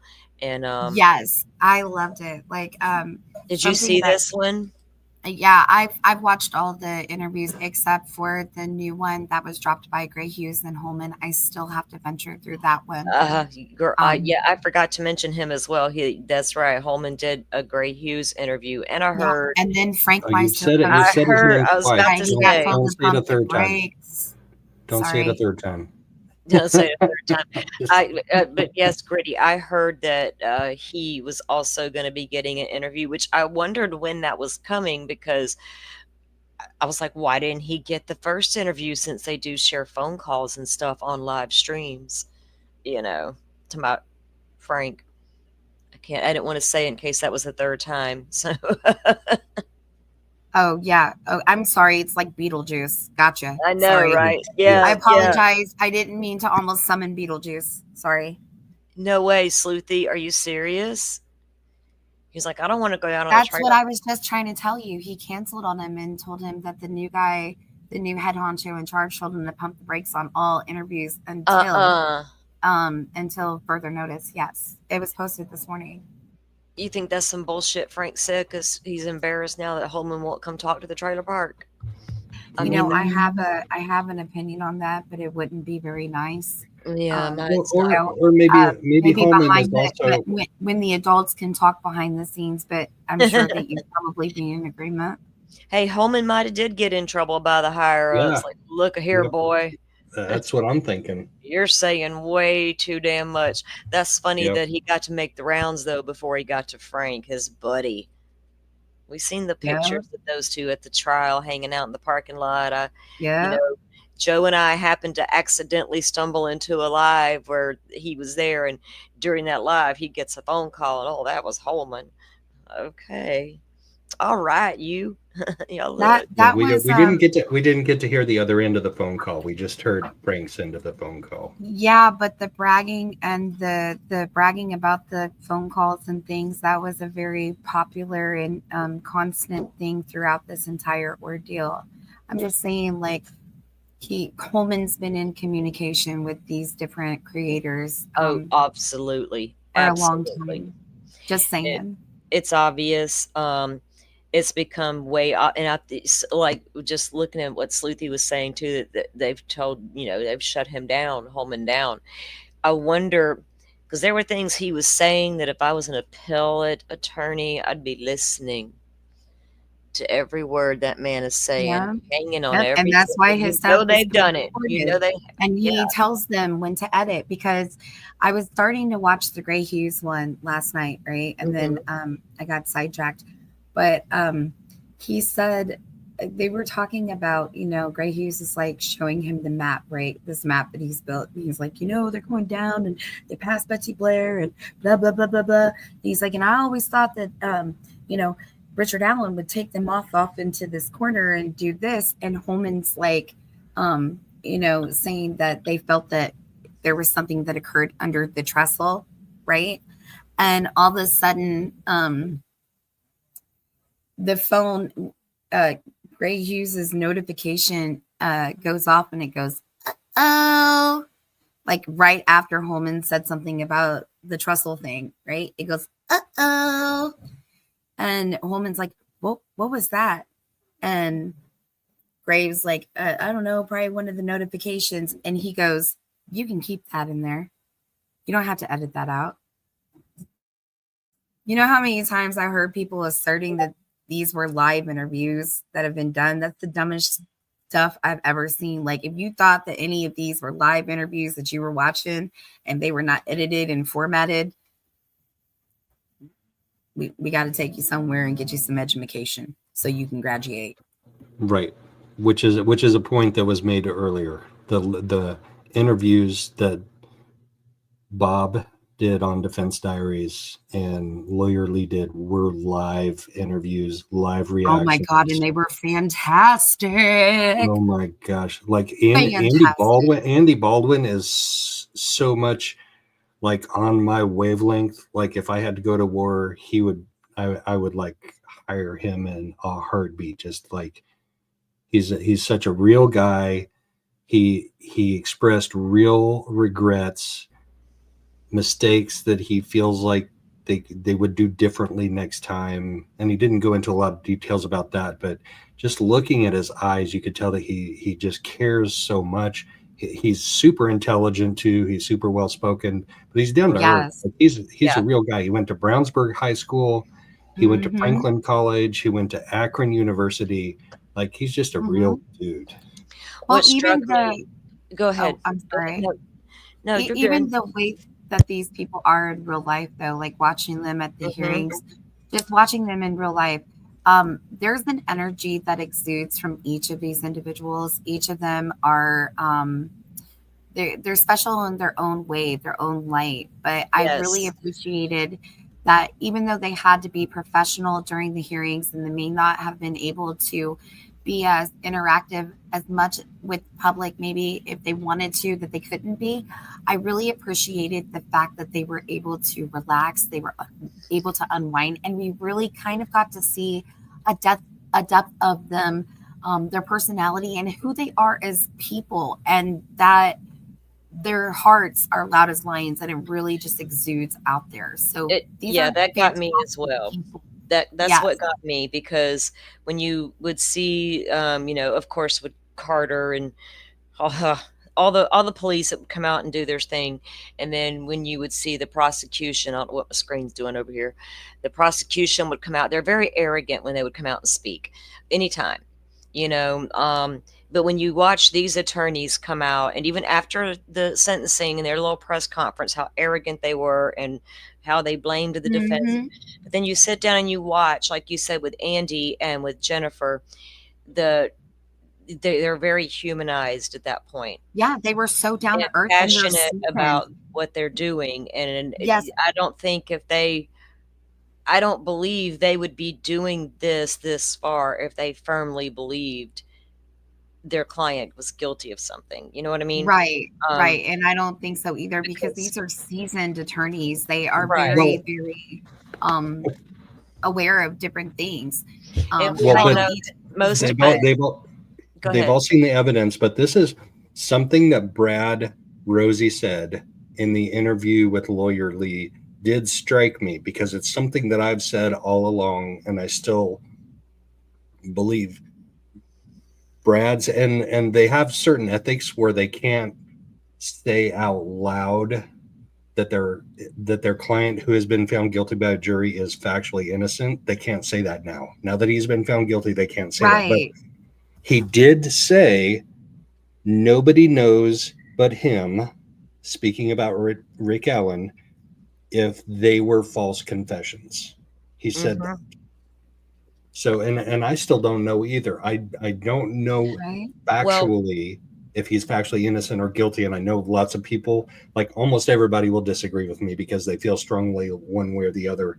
But the police investigation was so shitty. The way that they treated It him was was. so shitty that It was crappy, but I think still don't about know. yeah, well, and think about all that third party evidence that could have come in that could have given us because we don't have the full story. All we Yeah. have is somebody telling us like there's no DNA from Richard Allen. There's no Yep. data from like a phone, like nothing like that. Like he wasn't there. He was at home during the time that this is supposed to be happening. Like this is all we hear, but we didn't get to see much more because it was blocked. Also, another thing that I wanted to say too is I noticed the difference of tone and inflection and body mannerisms with Mr. Holman in the beginning of his interview with Ray Hughes. That's been very different than what he exuded with other interviews that he's done so far. oh yeah. Huh. Yeah, you'll notice the shift in the whole change, the tone, the inflection. It's like Yeah. they told him you need to slow down the cockiness, and you know what I Exactly. mean. You're going a little too hard there, buddy. And I think he was just giving out a little too much that make him come back and bite him in the ass later. And I hope it does because he's going to deserve what he gets. I'm going to let this play a minute here. This is, like I said, this is a very good interview that she did. It's just really good. Let me, if you guys cannot hear it, let me know in chat. Remember, it's embedded in an article, so have to bear with us. No worries, we're here. And we appreciate you guys for being here. Great panel. Thank you guys for coming on.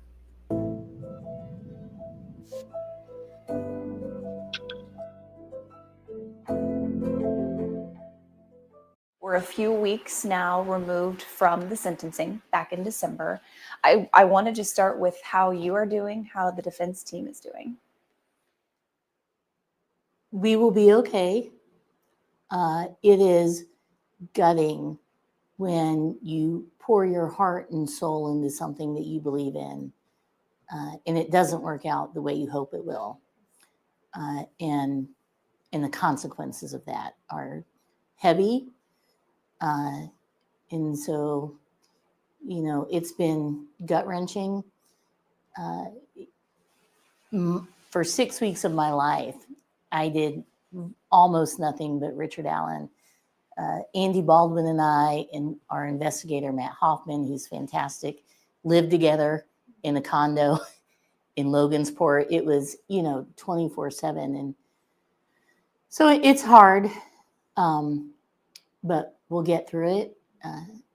I hope and pray Rick will get through it, and we'll go on to the next step. And how is he doing? No one knows. He went through RDC, which is Reception Diagnostic Center, in record time. That is generally about 30 days. They do assessments. They meet with, mental health professionals if needed. And it's generally about a 30-day process. He got through in, I think, 6 days. I don't know why DOC continues to treat Richard Allen differently than any other person in the state of Indiana, but they do. They sent him back to Westville Control Unit. I talked to Kathy 2 days ago. She still could not contact him. So I don't know how he's doing. When we left sentencing, he was positive and looking forward to the next steps. So I hope he's doing well. I worry about that. You mentioned next steps. We'll get to kind of where we are now and what those next steps look like. But I do want to remind people how you came on board this case in the first place, if you don't mind kind of taking us back to your initial involvement in this case. Sure. I didn't know much about the case. I mean, I think everyone in Indiana probably heard about, 2 young girls murdered on a trail in northern Indiana, and that was about the extent of my knowledge. When Andy Baldwin was appointed, I know Andy, I think probably since he interned for my dad. So I've known him forever, and I have the utmost respect for him. And I kind of heard through the grapevine that he and Brad were going through some really surprising things. And I sent him a text and to let him know we've got a great bar association here in Johnson County.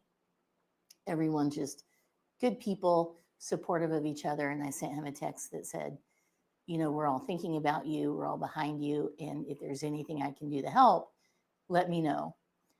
And then a couple months later, I got a phone call on my way to Wisconsin. And he said, hey, we need some help with these TUI requests and the forensic pathology. Would you be willing to come on board and help us with those things? And I said yes. And it was, all encompassing from then on pretty much. Well, that's what I was going to say. You came on initially thinking we were going to be talking or maybe focusing on this kind of specific part of the.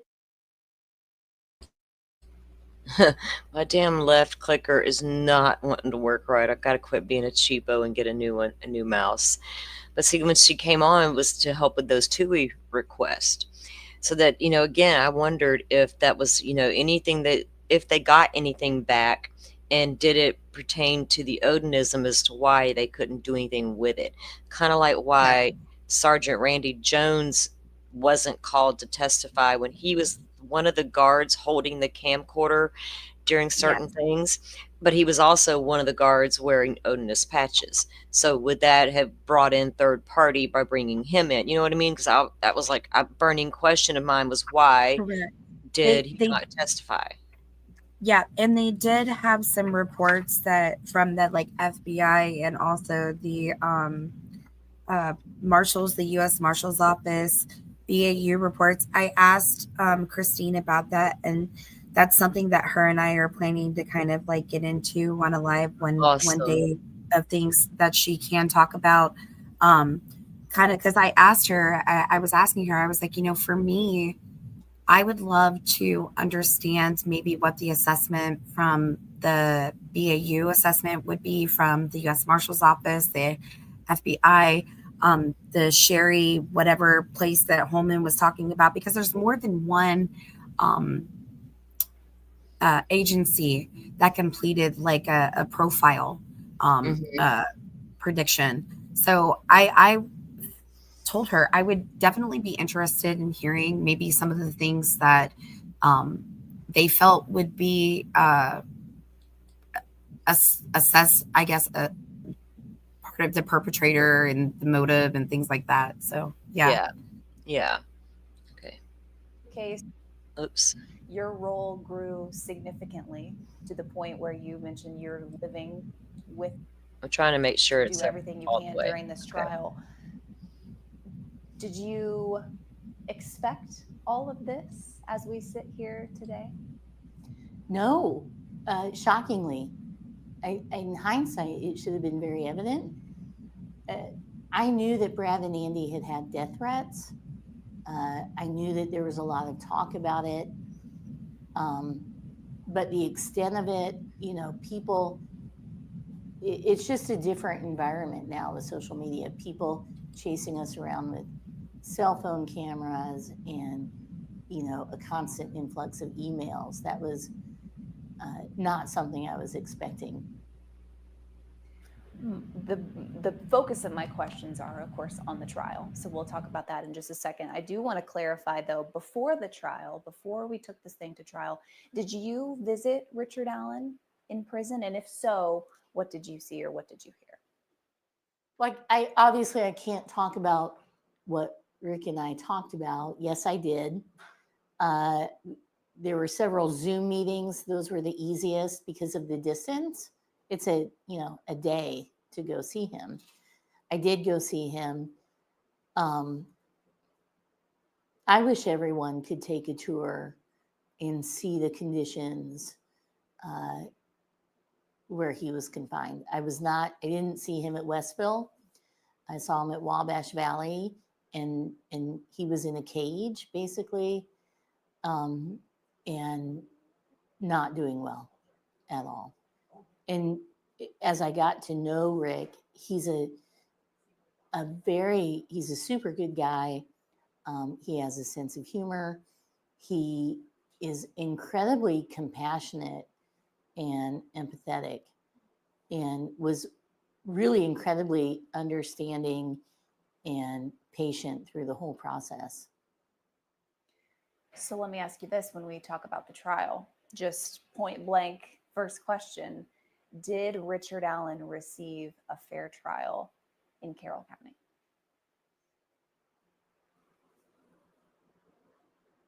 I think that had the jury been able to hear the evidence that respectfully we believe should have come in, and Judge Gall ruled the way she did, and I'm sure she did so in a way that she felt was best. Respectfully, we disagree. That there's nothing uncommon about that. I think had the jury heard all of the evidence, seen all of the evidence, we would have had a different outcome. Well, that's one of my questions on here. A major part of your defense were these things that the jury never even heard. So now that the gag order is lifted, and I know you're being respectful and this isn't over, so to speak, what can you or what do you want to say about the fact that a lot of that was never even heard? Well, I think it probably changed the outcome of the trial. I think we had very viable. That's pretty big. I mean, suspects none of us and are surprised alternate theories. that that's her opinion, and a lot of us have the They same were opinion. able to describe the crime Exactly. scene. We weren't. We had an expert Dawn Perlmutter, who wrote the handbook on ritualistic killings. She trains the FBI, she trains local law enforcement. And her testimony is that this is a textbook ritualistic killing. The composite sketches that look nothing like Richard Allen, which just goes to support the fact that, not a single person who was on the trail that day identified Richard Allen in court. And the descriptions they gave of him don't describe Rick Allen. So I think that had we been able to present our evidence and give the jury someone else, I think that we would have had a different outcome. What about from our perspective? Someone else who may have looked more like the person seen on the trails? I think I would have to agree with that, Mm-hmm. with you on that one. Mm-hmm. We had the opportunity to be in the courtroom. This seemed like a very engaged jury. Did you guys feel the same way? We felt like they asked a lot of good questions. We felt like they were listening. Did you guys feel the same way? Yeah, they asked great questions and a lot of questions. I felt that they were engaged, and that's hard. It's hard to sit and listen. You know, imagine being in a class for 8 hours a day. That's hard. And they were very engaged, asked thoughtful questions, seemed to have some background on some things. And so, yeah, I applaud them and appreciate that.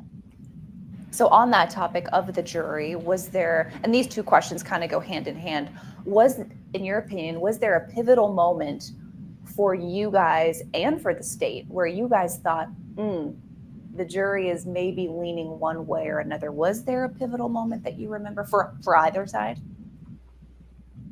No. I shockingly was genuinely surprised with the verdict.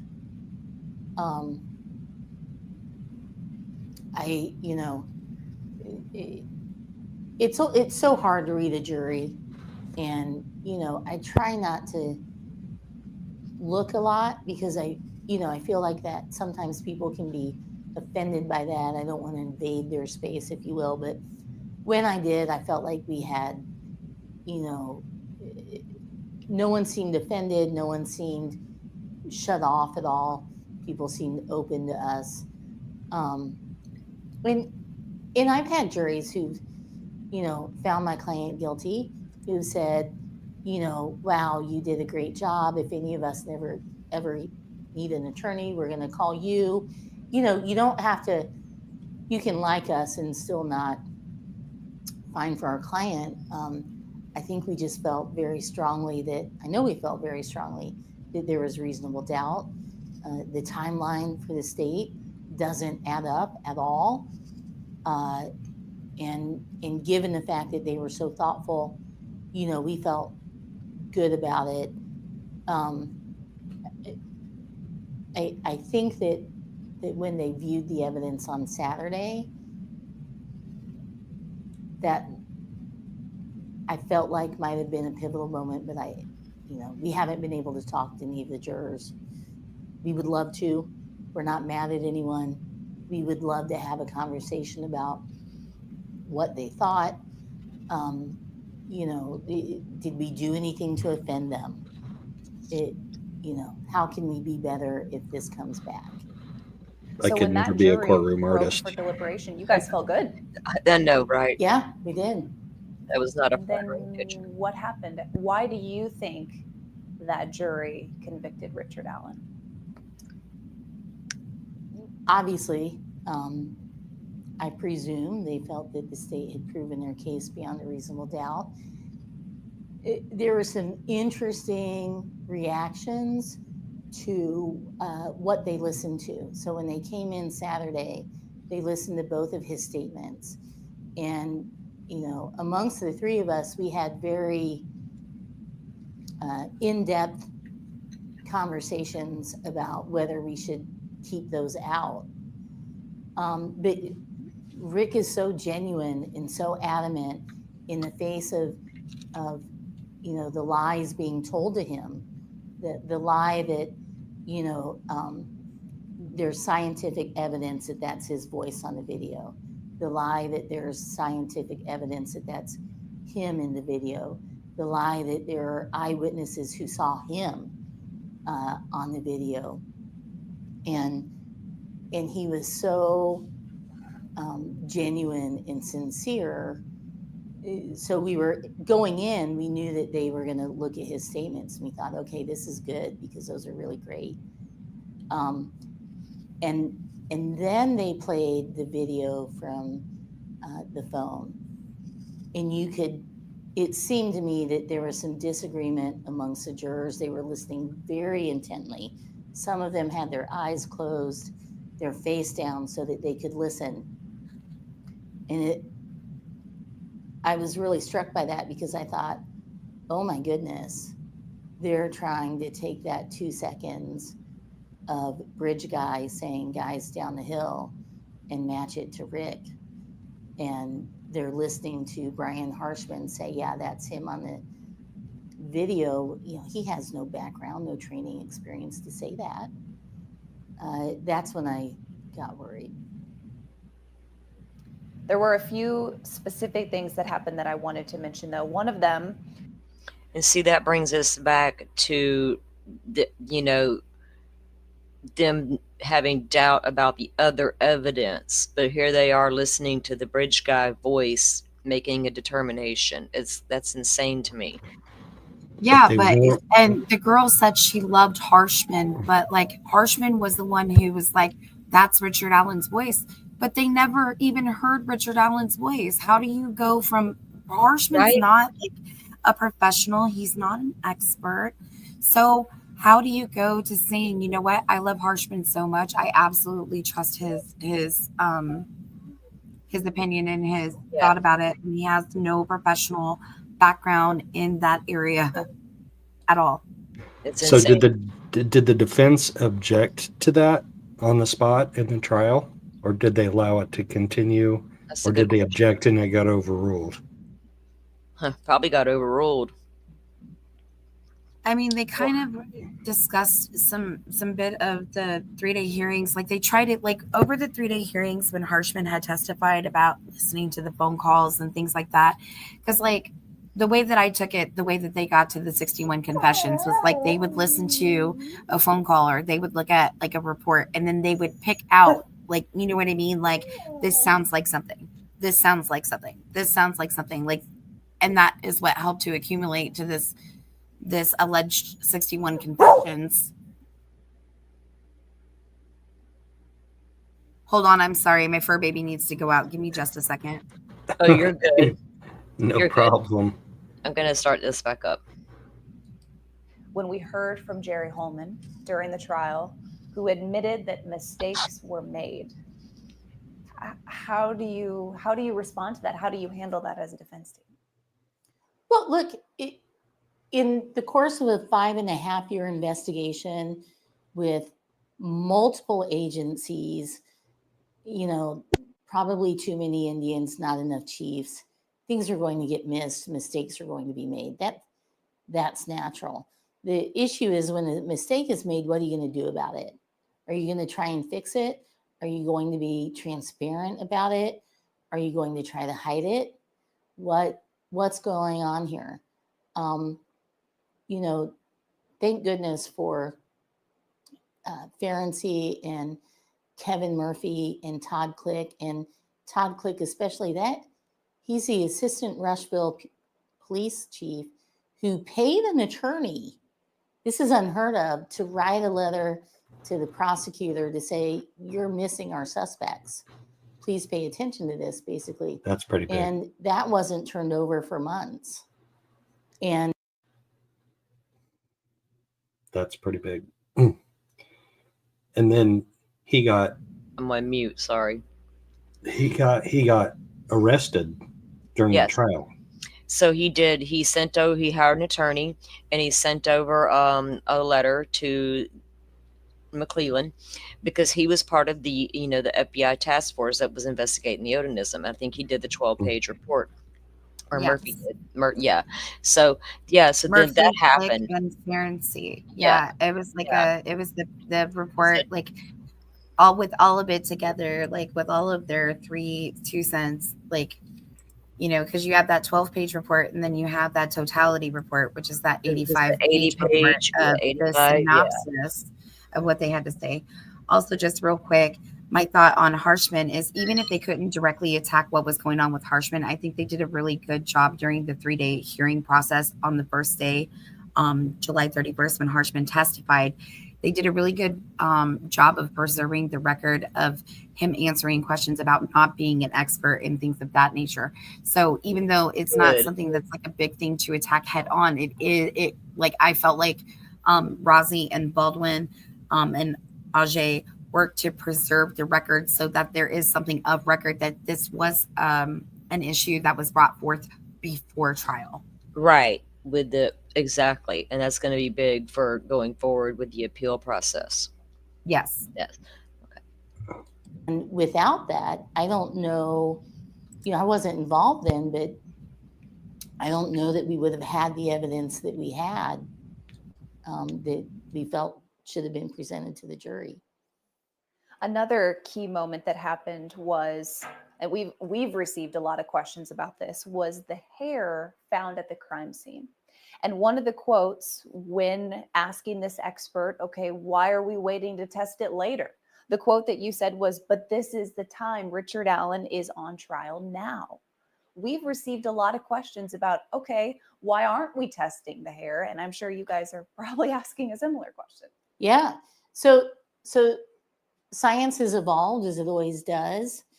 You can get, it's called SNP DNA, and use that and then run that through the forensic genealogical databases.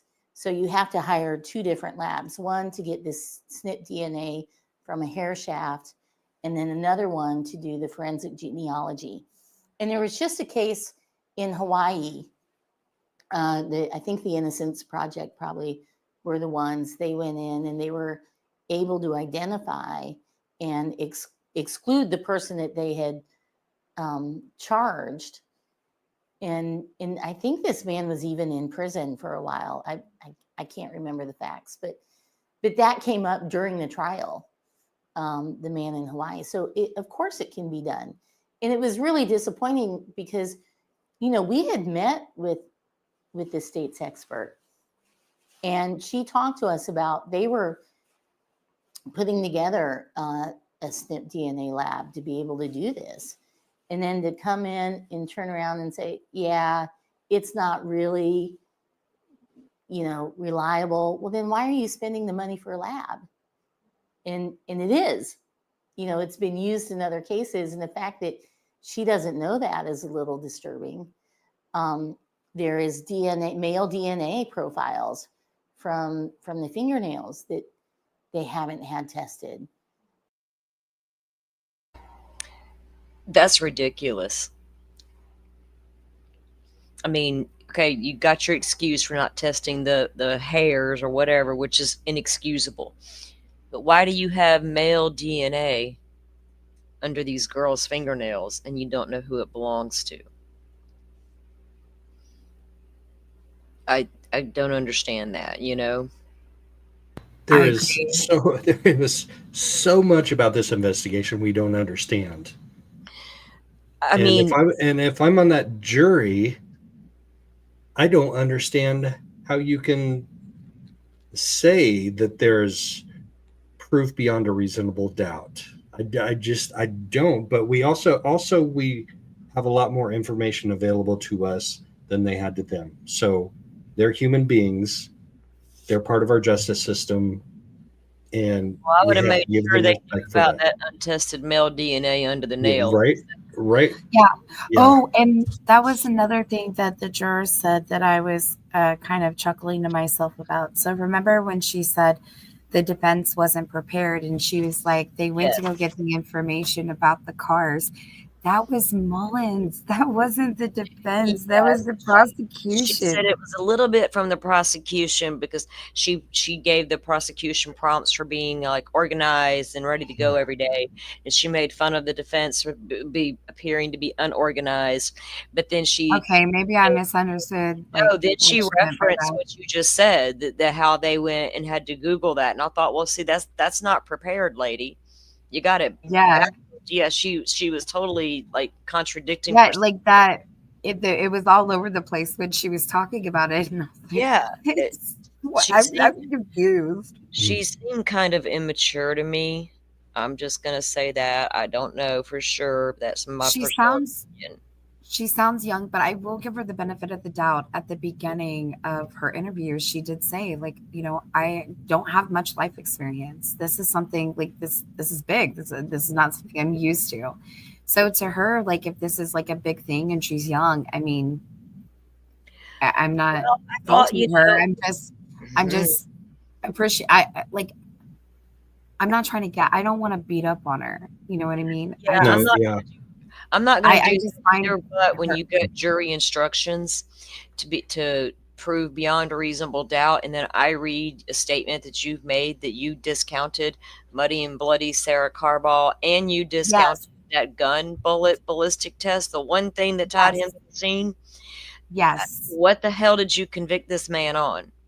Right. Now, And that's now where my issue about lies. your mentality. I got all kinds of questions now about you. I'm sorry, Yeah, but I'm not going to definitely. bash anybody, right? Their decisions, their decision. But if she'd have come out and said that bullet ballistic test, man, that just nailed it for me. But to say I discounted it, then Yeah. what the hell did you convict him on? I would have asked Right. that question. Right. In the words of Tupac, I ain't trying to gash up. I just call it like I see it. I'm saying, girl.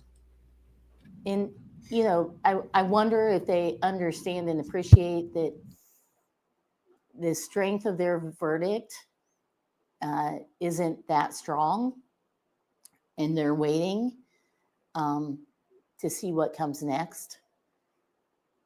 But, you know, that could be used to exclude Rick Allen. It may not point to someone, but it could be used to exclude him. Because the rhetoric was, well, not yet, or we're still waiting on what? The next trial? Yeah. I mean, there could be evidence out there right now that exonerates Richard Allen. You know, there were, I think, Geofencing. over 15 hairs found at the scene. Question: didn't the And both here's the sides other thing. jury There choosing were get 10 cigarette strikes butts apiece? collected originally. They sent those off for forensic genealogy. Say that again. Sorry, I didn't mean to. How many didn't they get 10 strikes apiece for both sides when they were choosing jurors? Aaron asked. I just wanted to. I want to say it was 10. That sounds about right. Yes. Yeah. Okay. Sorry. So something she just said too. Now, it's been said a lot of times that Rick Allen smoked cigarettes. So you're out in the woods, you're doing all these things, shit just went sideways, blah, blah, blah. You got your cigarettes in your pocket. At the end of everything that just went down, are you likely to light up? Yeah, probably so. But they collected cigarette butts from around that scene, and none of those came back to Richard Allen either. That's just, to me, that's Yeah, just but caught me. again, okay, so I'm gonna play devil's advocate too, because think about this: like, this man has a heart condition, he has stents. What they describe happened at the scene would cost a lot of physical exertion, and you're going up an 80-foot incline to get up out the scene. I think the last thing somebody who's got heart problems and stent, they're probably like gasping for breath. As it is, if they're moving somebody around the scene, I don't think they're thinking Joe about was a laughing, marble. and I know why. I don't Tell think her they're about- like, bro, you know what? You don't want to make this all complete. I can't breathe, Joe did it. but He I'm went gonna light it there. up. I'm gonna light it up. Right. I'm the same way, girl. I'm like, even had to stop, take a damn break, and sit down for a minute. It's happening. But I don't smoke. I'm not in the greatest shape, but I don't smoke, and I walked it, and I walked it in normal depth, and it was like twice or three times as deep as normal depth that day, February 13th of 2017. I just can't see it. I just can't. No, I can't. And I traipsed through those woods, dude. I was so worn out traipsing through those woods and all that area. I was like, it's to me, after I spent time in that area and traipsing in that area, I was like, hell nah. There's no way you're going to sit up and light up a cigarette. And Aaron, to answer your question, so they had 10 strikes, and each panel that they brought in the rounds were 52 individuals. There was a total of 300 individuals that showed up for the jury summons. There were a total of 650 summons sent out the first time in May. And we found out at May 9th hearing they had sent out the first set of jury summons, 650. And then the second, July 30th, Gold said they sent out another 600. Some of those jury summations, these individuals received twice for the jury summons. Some of these people received that, survey thingamabob, the thing that they fill out, you know what I'm talking about. Yeah. Some of them received that twice, and people were like, well, how does she know about the case? Because it asked if they were familiar with the case of state of Indiana versus Richard Allen. It did have Libby's name on it. It talked about third-party suspects, asking if they had any knowledge of that. And then she said there were some other things, but she wasn't specific about in terms of Odinism. So people were asking about that as well.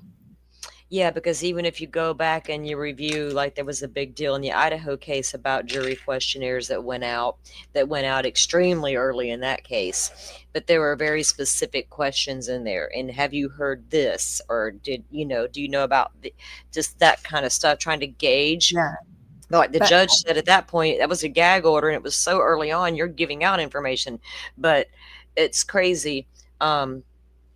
I found it interesting though, because she said when she got that little postcard thing or whatever it was, they said to try to refrain from media. And she said that a family member called her and said that the jury was going to be sequestered. And she's like, I knew I was going to get picked. So she packed early, right? Because she's not a fast packer.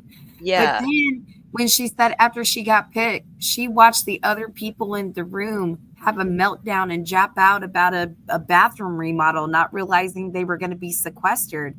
Like, she's cool as a cucumber the whole time, knowing that she was going to have to be sequestered, and nobody had any conversation about that beforehand at all. Yeah. I don't know. I just, a lot of good things have been said by the defense. It's hard to gauge what went wrong in the trial for them, other than, and especially when I read her damn statement about how I would love to see what the other jurors have to say about this evidence that she claims they discarded, Sarah Carball and the bullet. If Jesus, if you don't believe there was a muddy and bloody guy, and you can't believe Sarah, and you don't believe that ballistic test is authentic, what the hell are you convicting him on? Oh, I know, bridge guy. You believe that guy in that video is the one that said guys down the hill, and that's the person who hurt those girls. Video don't prove that happened. Video proves that guy was on a bridge, walking somewhere way behind them, then all of a sudden was right there on them. You didn't even prove that was him saying the words down the hill, right? It was separate. So yeah. And even the juror spoke about watching the video they had altered. Like, they knew they were watching altered video and all these things. Like, did they feel the pressure that we need to convict this guy or else? I mean, what was it? I am totally baffled by this once I read her damn statements. Yes. I think that was very well said. Well, thank you. I mean, because I've been thinking about it since I read it, and I was like, well, I just don't understand then. And especially if y'all had to get to a verdict, and you had to go back and watch it's normal to be interrogated like that. Well, yeah, actually it is in America, but it shouldn't be. They flat out lied to the man over and over. We already have scientific proof that's your voice. We have scientific proof that's you over there telling his wife. We have proof that's his bullet came out of his gun. What the hell is that poor woman supposed to think at that point? Right. But I thought it was interesting when she was talking about when the jury requested to see that interrogation video between Holman and Allen. I found it weird, though, that she wasn't. Sorry. You're okay. I found it when she said that they were concerned with some things with the interrogation. I thought it was interesting that she really didn't get into what maybe some of the concerns that expressed were in greater detail concerning that interrogation that happened between Holman and Allen. I would have liked to hear a little bit deeper context about that personally. Mm-hmm. Yeah. You have two read technique interrogations where he vehemently denies any culpability, but he gets arrested anyway, given a safekeeping order by a judge that immediately resigns after he issues the safekeeping order, goes into what Rosie called a shithole of a prison, Westville. And eventually, after a few months in solitary confinement, and if you follow me on Twitter, I posted something this morning where there was an audit done in 2019, which was before Richard Allen, granted, but there's like about 3,000 inmates in Westville. There are 79 buildings. There are 650 employees, and somehow magically in April, end of March, beginning of April, he gets 2 Odinist guards assigned to him out of how many guards? I mean, granted, 650 employees, what, maybe half of those are guards or 2/3 of those are guards, but there's hundreds of guards. And he gets 2 Odinist guards assigned to him. And in the interview with Lawyer Lee, Andy Baldwin, and I think maybe Rosie too, talk about the huge difference in Rick's behavior from the end of March to the beginning of April. Like they visited him like a week and a half, 2 weeks apart. And the visit at the end of March, he was, he's suffering from depression. He has major depressive disorder. But at the beginning of April was a markedly different behavior that they noticed.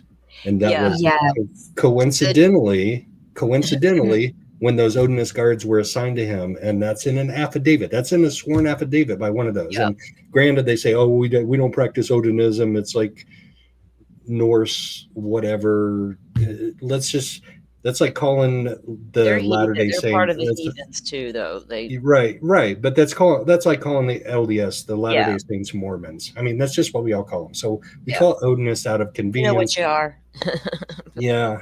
So, but I mean, that's just that all that timing of that was confirmed in that interview with Lawyer Lee to me about how drastically his behavior changed from the end of March to the beginning of April 2023. The juror even spoke about that, how they kind of mapped it out, or where they were putting it together with the dates of the interview or the confessions, I guess, and when medications were started and all, and y'all did all of that. And you still concluded they were all legit. I am floored by this jury, and they had me completely fooled because I thought they were smarter than that. We thought they were asking good questions, smart questions.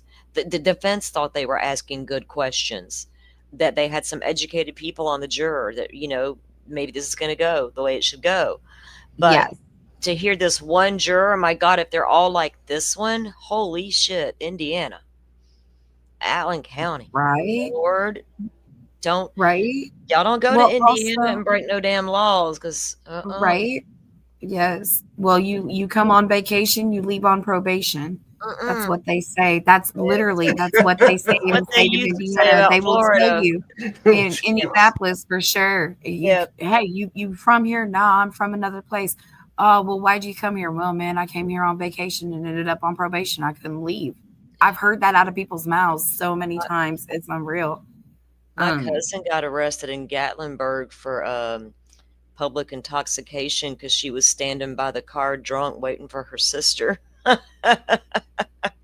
Oh no, that's horrible. It was so funny because she's like me. She doesn't drink a lot, but she couldn't help it. The damn moonshine's everywhere.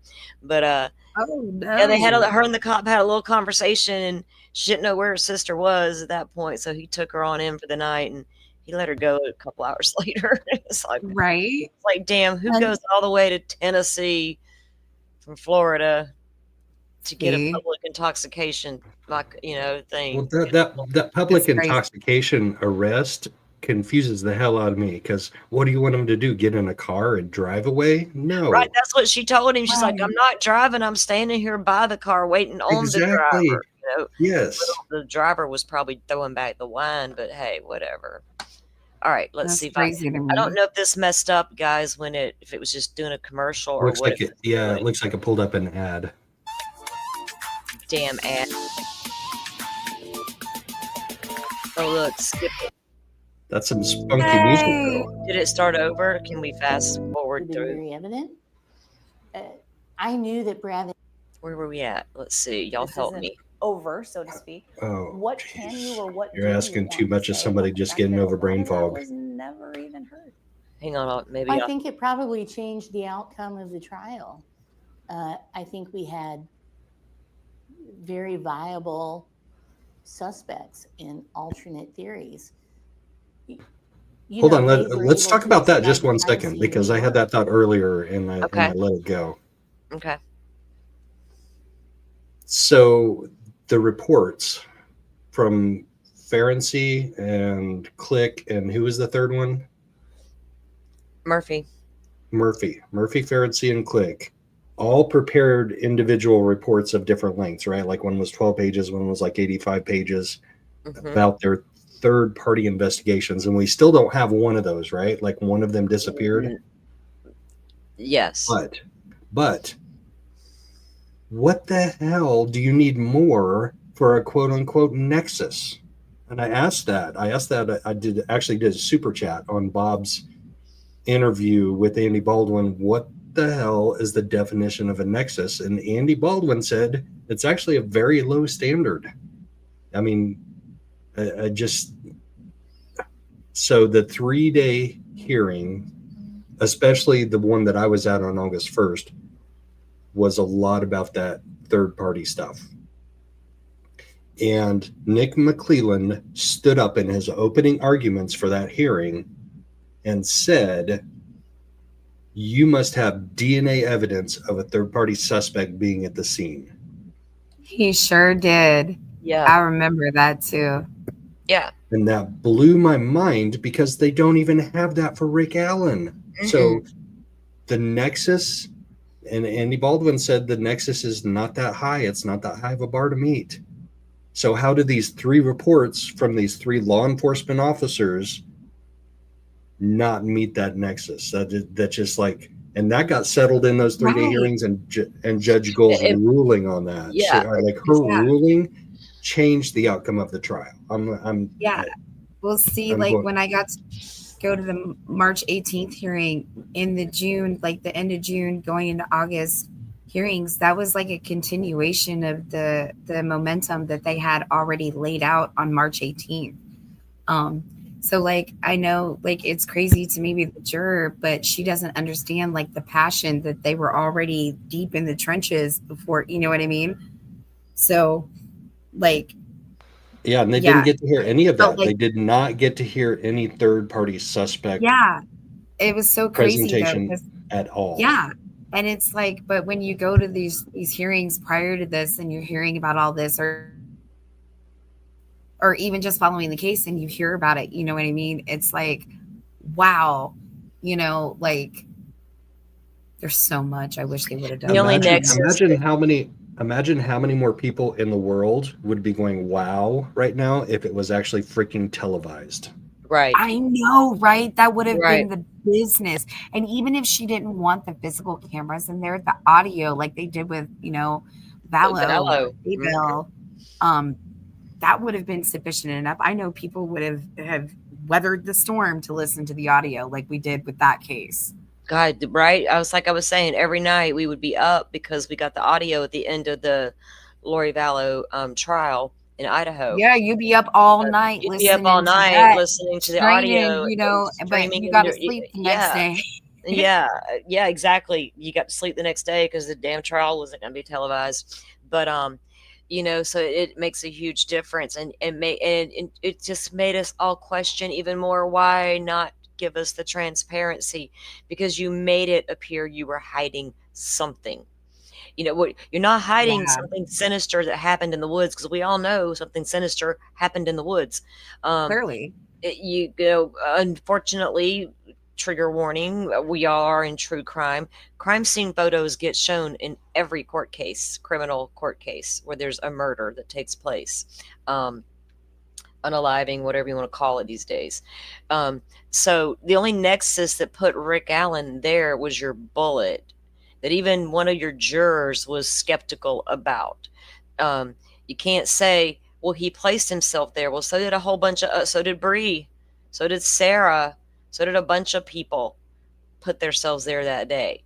You know, he put himself on the bridge. So did No, Brad Weber said he drove right by when he got off work. right. So Right. Brad Weber And was there. even the girl mentioned the van doing something for them. And I'm like, oh, why is this van doing anything for anybody? I mean, I don't get it. I think it was a last minute Hail Mary, let's say this van drove down the road bullshit.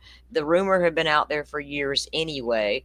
I mean, even if the van was there, I don't know if it was related to anything that happened that, you know, the guys going down the hill and being startled by a van. Maybe because the van talk had been out there. You know what? Let's just say this van startled him. I'm not stupid. We see how y'all work. You know what I mean? I mean, come on.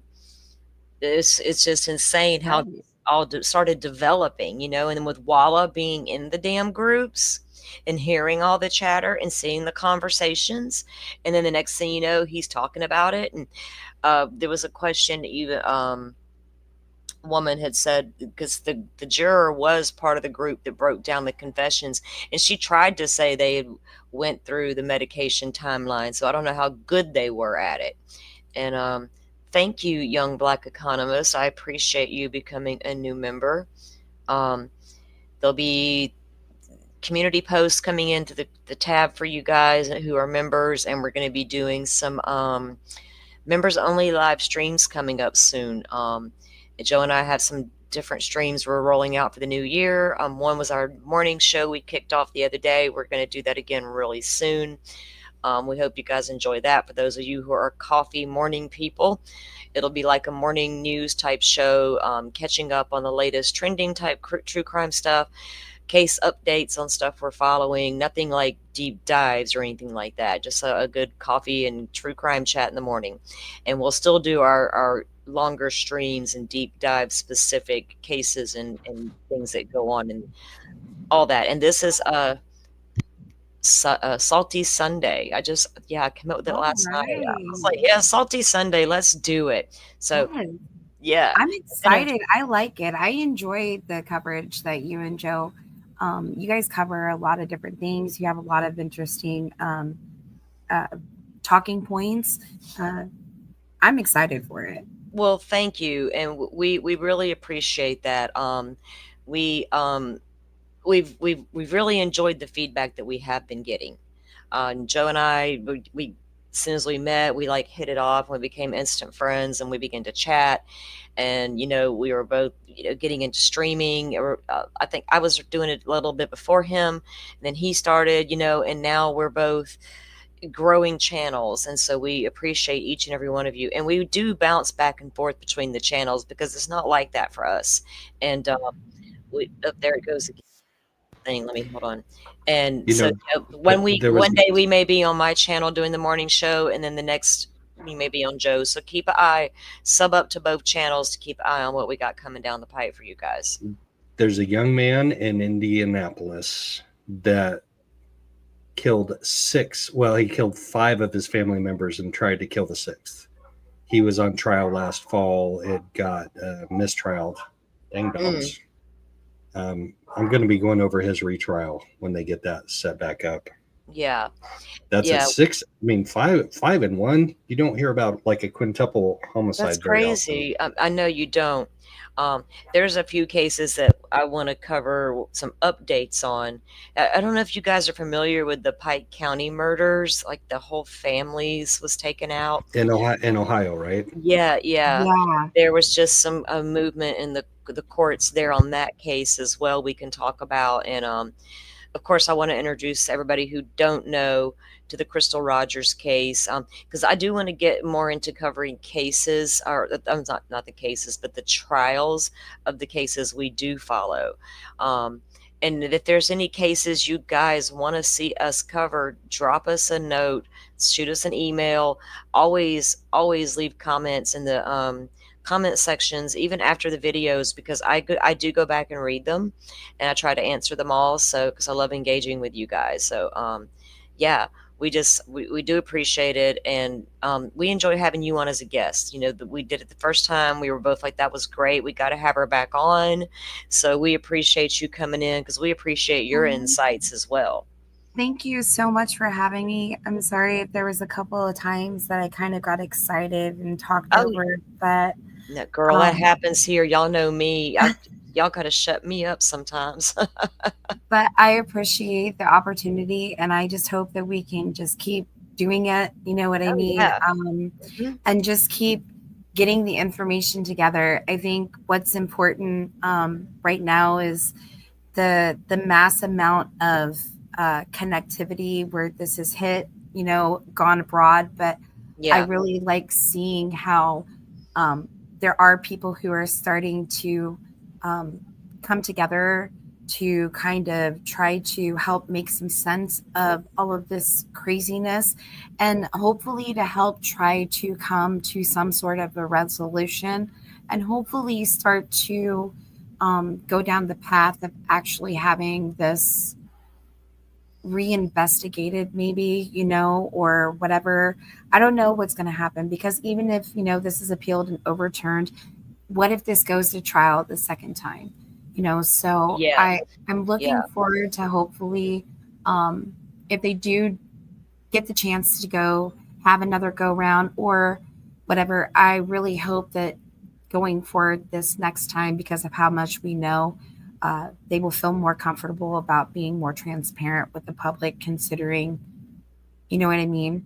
Because I just feel like the I more hope and so. more, like the more and more is going to come out. You know what I mean? Because I'm sure that there's even more than, like, you know, Baldwin said there's over 6 million pieces of physical paper, you know? Yeah. So obviously there's way more than we could ever know, probably things that they still don't even know that's sitting in that stuff. Well, I heard the term rabbit hole 3 times in a row on Lawyer Yes. Lee's interview with them. This case is so crazy with the rabbit holes it takes you. I'm like, okay, Yes. this is going to be crazy. I've been dealing with an illness and I haven't been able to get sleep, but for some reason I was wide awake last night. So I went researching that audit with the Westville Correctional Facility, and that is a shithole prison. And Yes.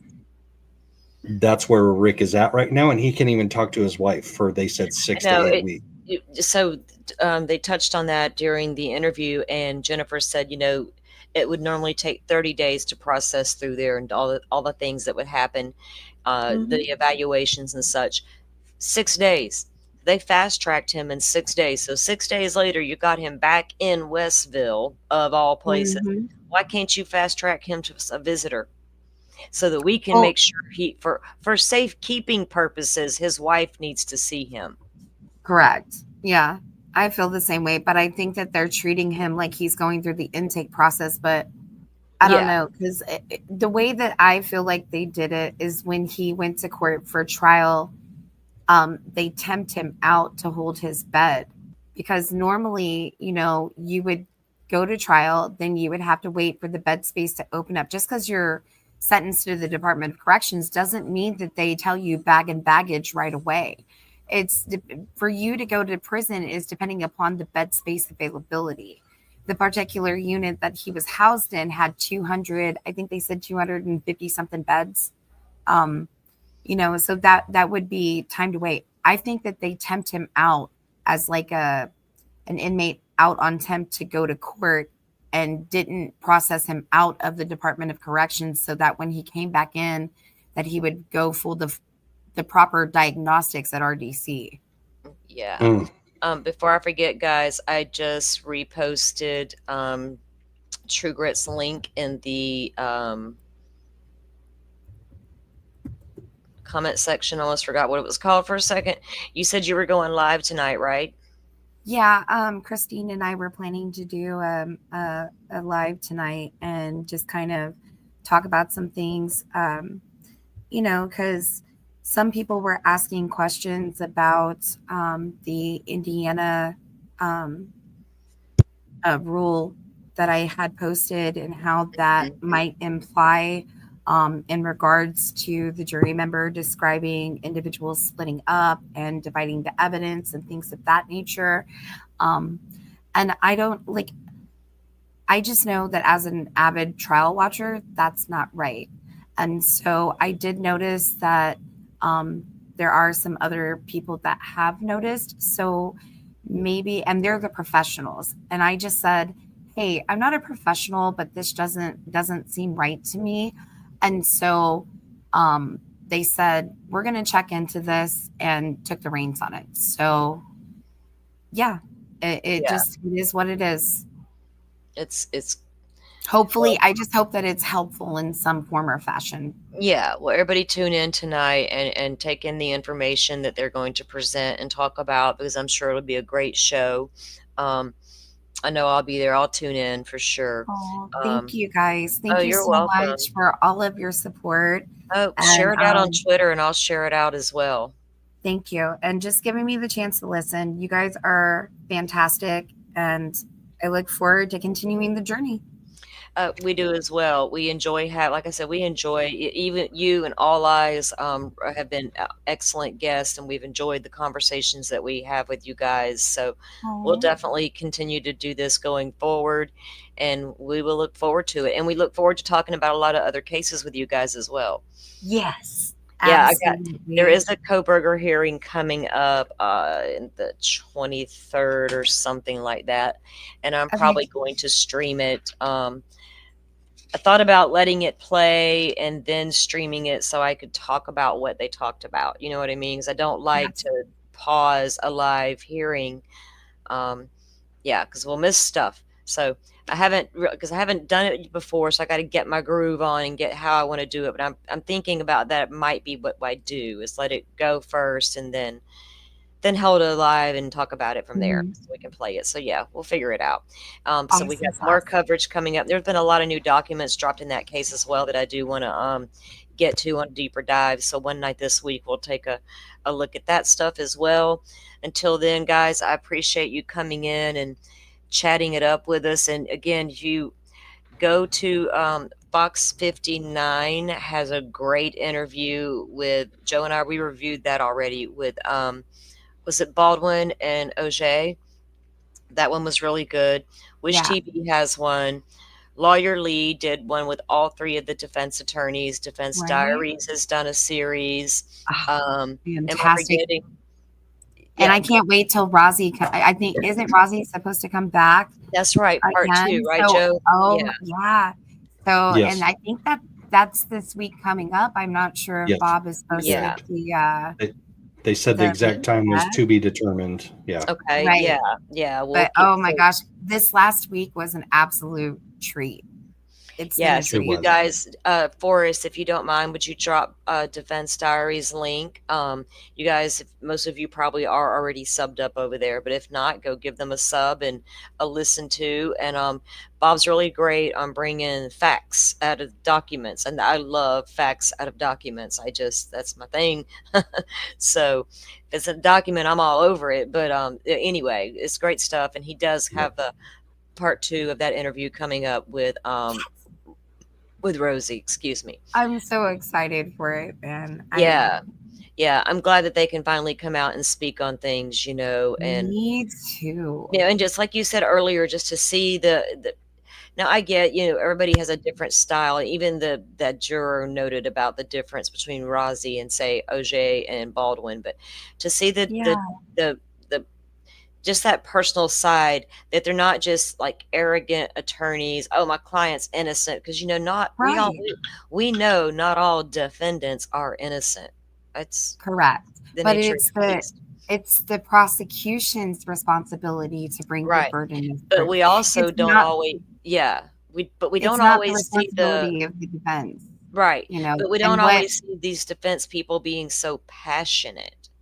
correct. Not that it's just a high profile case. It became no case just starts out the gate as a high profile. They just become whatever, No. you know. Yeah. But I don't think they did it for those reasons. But to see how passionate, because they're not all going to be that passionate after the fact. They're just now the appellate guys can handle it, and they're just kind of gone. But Well, you I don't see that, also I think that you don't see a lot of cases that have as many issues as far as constitutional rights. And, right. like I have not, I can't think of one single solitary case off the top of my mind that they said the jury split up the evidence to decipher it, and I don't think I've ever heard that ever.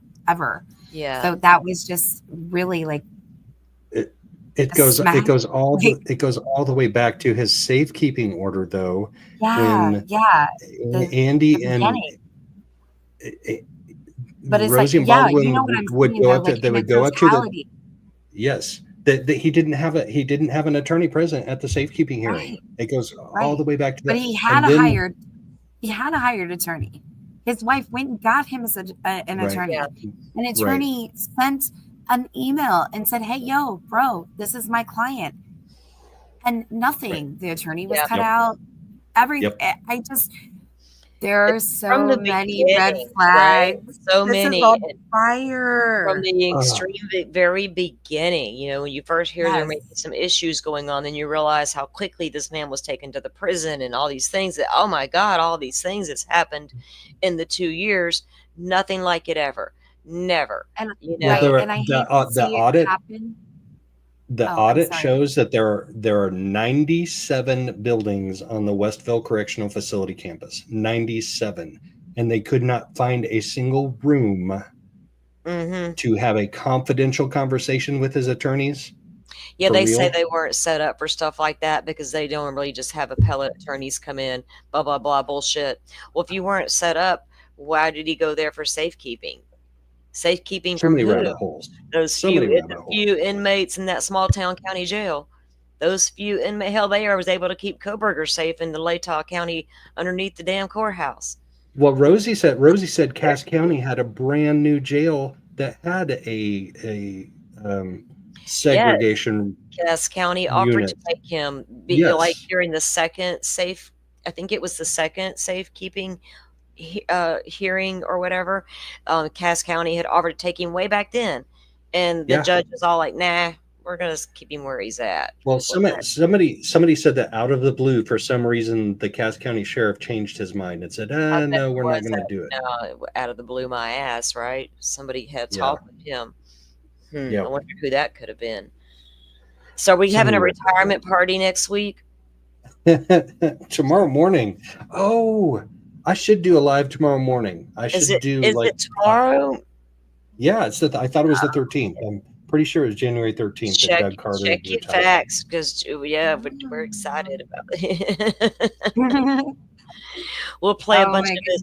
We'll play it. We'll do a roast and play a bunch of their of their press conferences and roast the shit out of him. Dang, if I get a copyright strike, that's going to be my second one. We're not going to get a copyright strike for playing press conferences. They've been played 1 billion times. Doug Carter, don't try us, Mister. It was fair use, Mister. I'm not in Indiana. I'll play it, Joe. I got full disclosure over here in Sunshine State. Okay. Woohoo! Wow. I don't live in Indiana. It doesn't apply to me. The rules don't apply to me. Damn it, man. Salty Sunday. If he does another press conference to retire, though, I am definitely streaming that thing live. Oh my God! Right? Yeah, right. Let's see how 100%. Many times he says his little strange comments and. If I could tell you what we knew. Tell us, man, it's time. You're going to sit in your rocking chair on the front porch with coffee and then tell us? Hell, we'll come sit in the front yard and listen. Yep, he's saying, you want to know what I know. And someday you will. Exactly. Well, guess what? Today, Grandpa, it's story time. Let's get around. When you got up there on that podium and you were screaming, today is not the day to celebrate. Well, guess what, bro? Today's the day. Today's the damn day. Man, today's the story, day. Grandpa, get around. Right. Look here. Grandpa. Girl, I got it in my head. I'm already thinking it. We're on the same wavelength. You ladies are hilarious. All right. So Jenny 33. This is beautiful. Thank you, Jenny 33. We appreciate that. Facts be the facts. Thanks all three of you for being journalists. Thanks everybody for being. Yeah, this has been an amazing chat. Yes, thanks you guys for listening. Yep, we appreciate you guys, and thanks everybody for subbing up. I appreciate it, and like I said, go sub up to Joe and to True Grit, and be sure and catch her live later on this evening. Get it out there, girl, and we'll help you get it promoted. Will do. Thank you. Thank you. Have a blessed All and right. beautiful day. Have a You great too. rest of your Sunday, guys. Goodbye.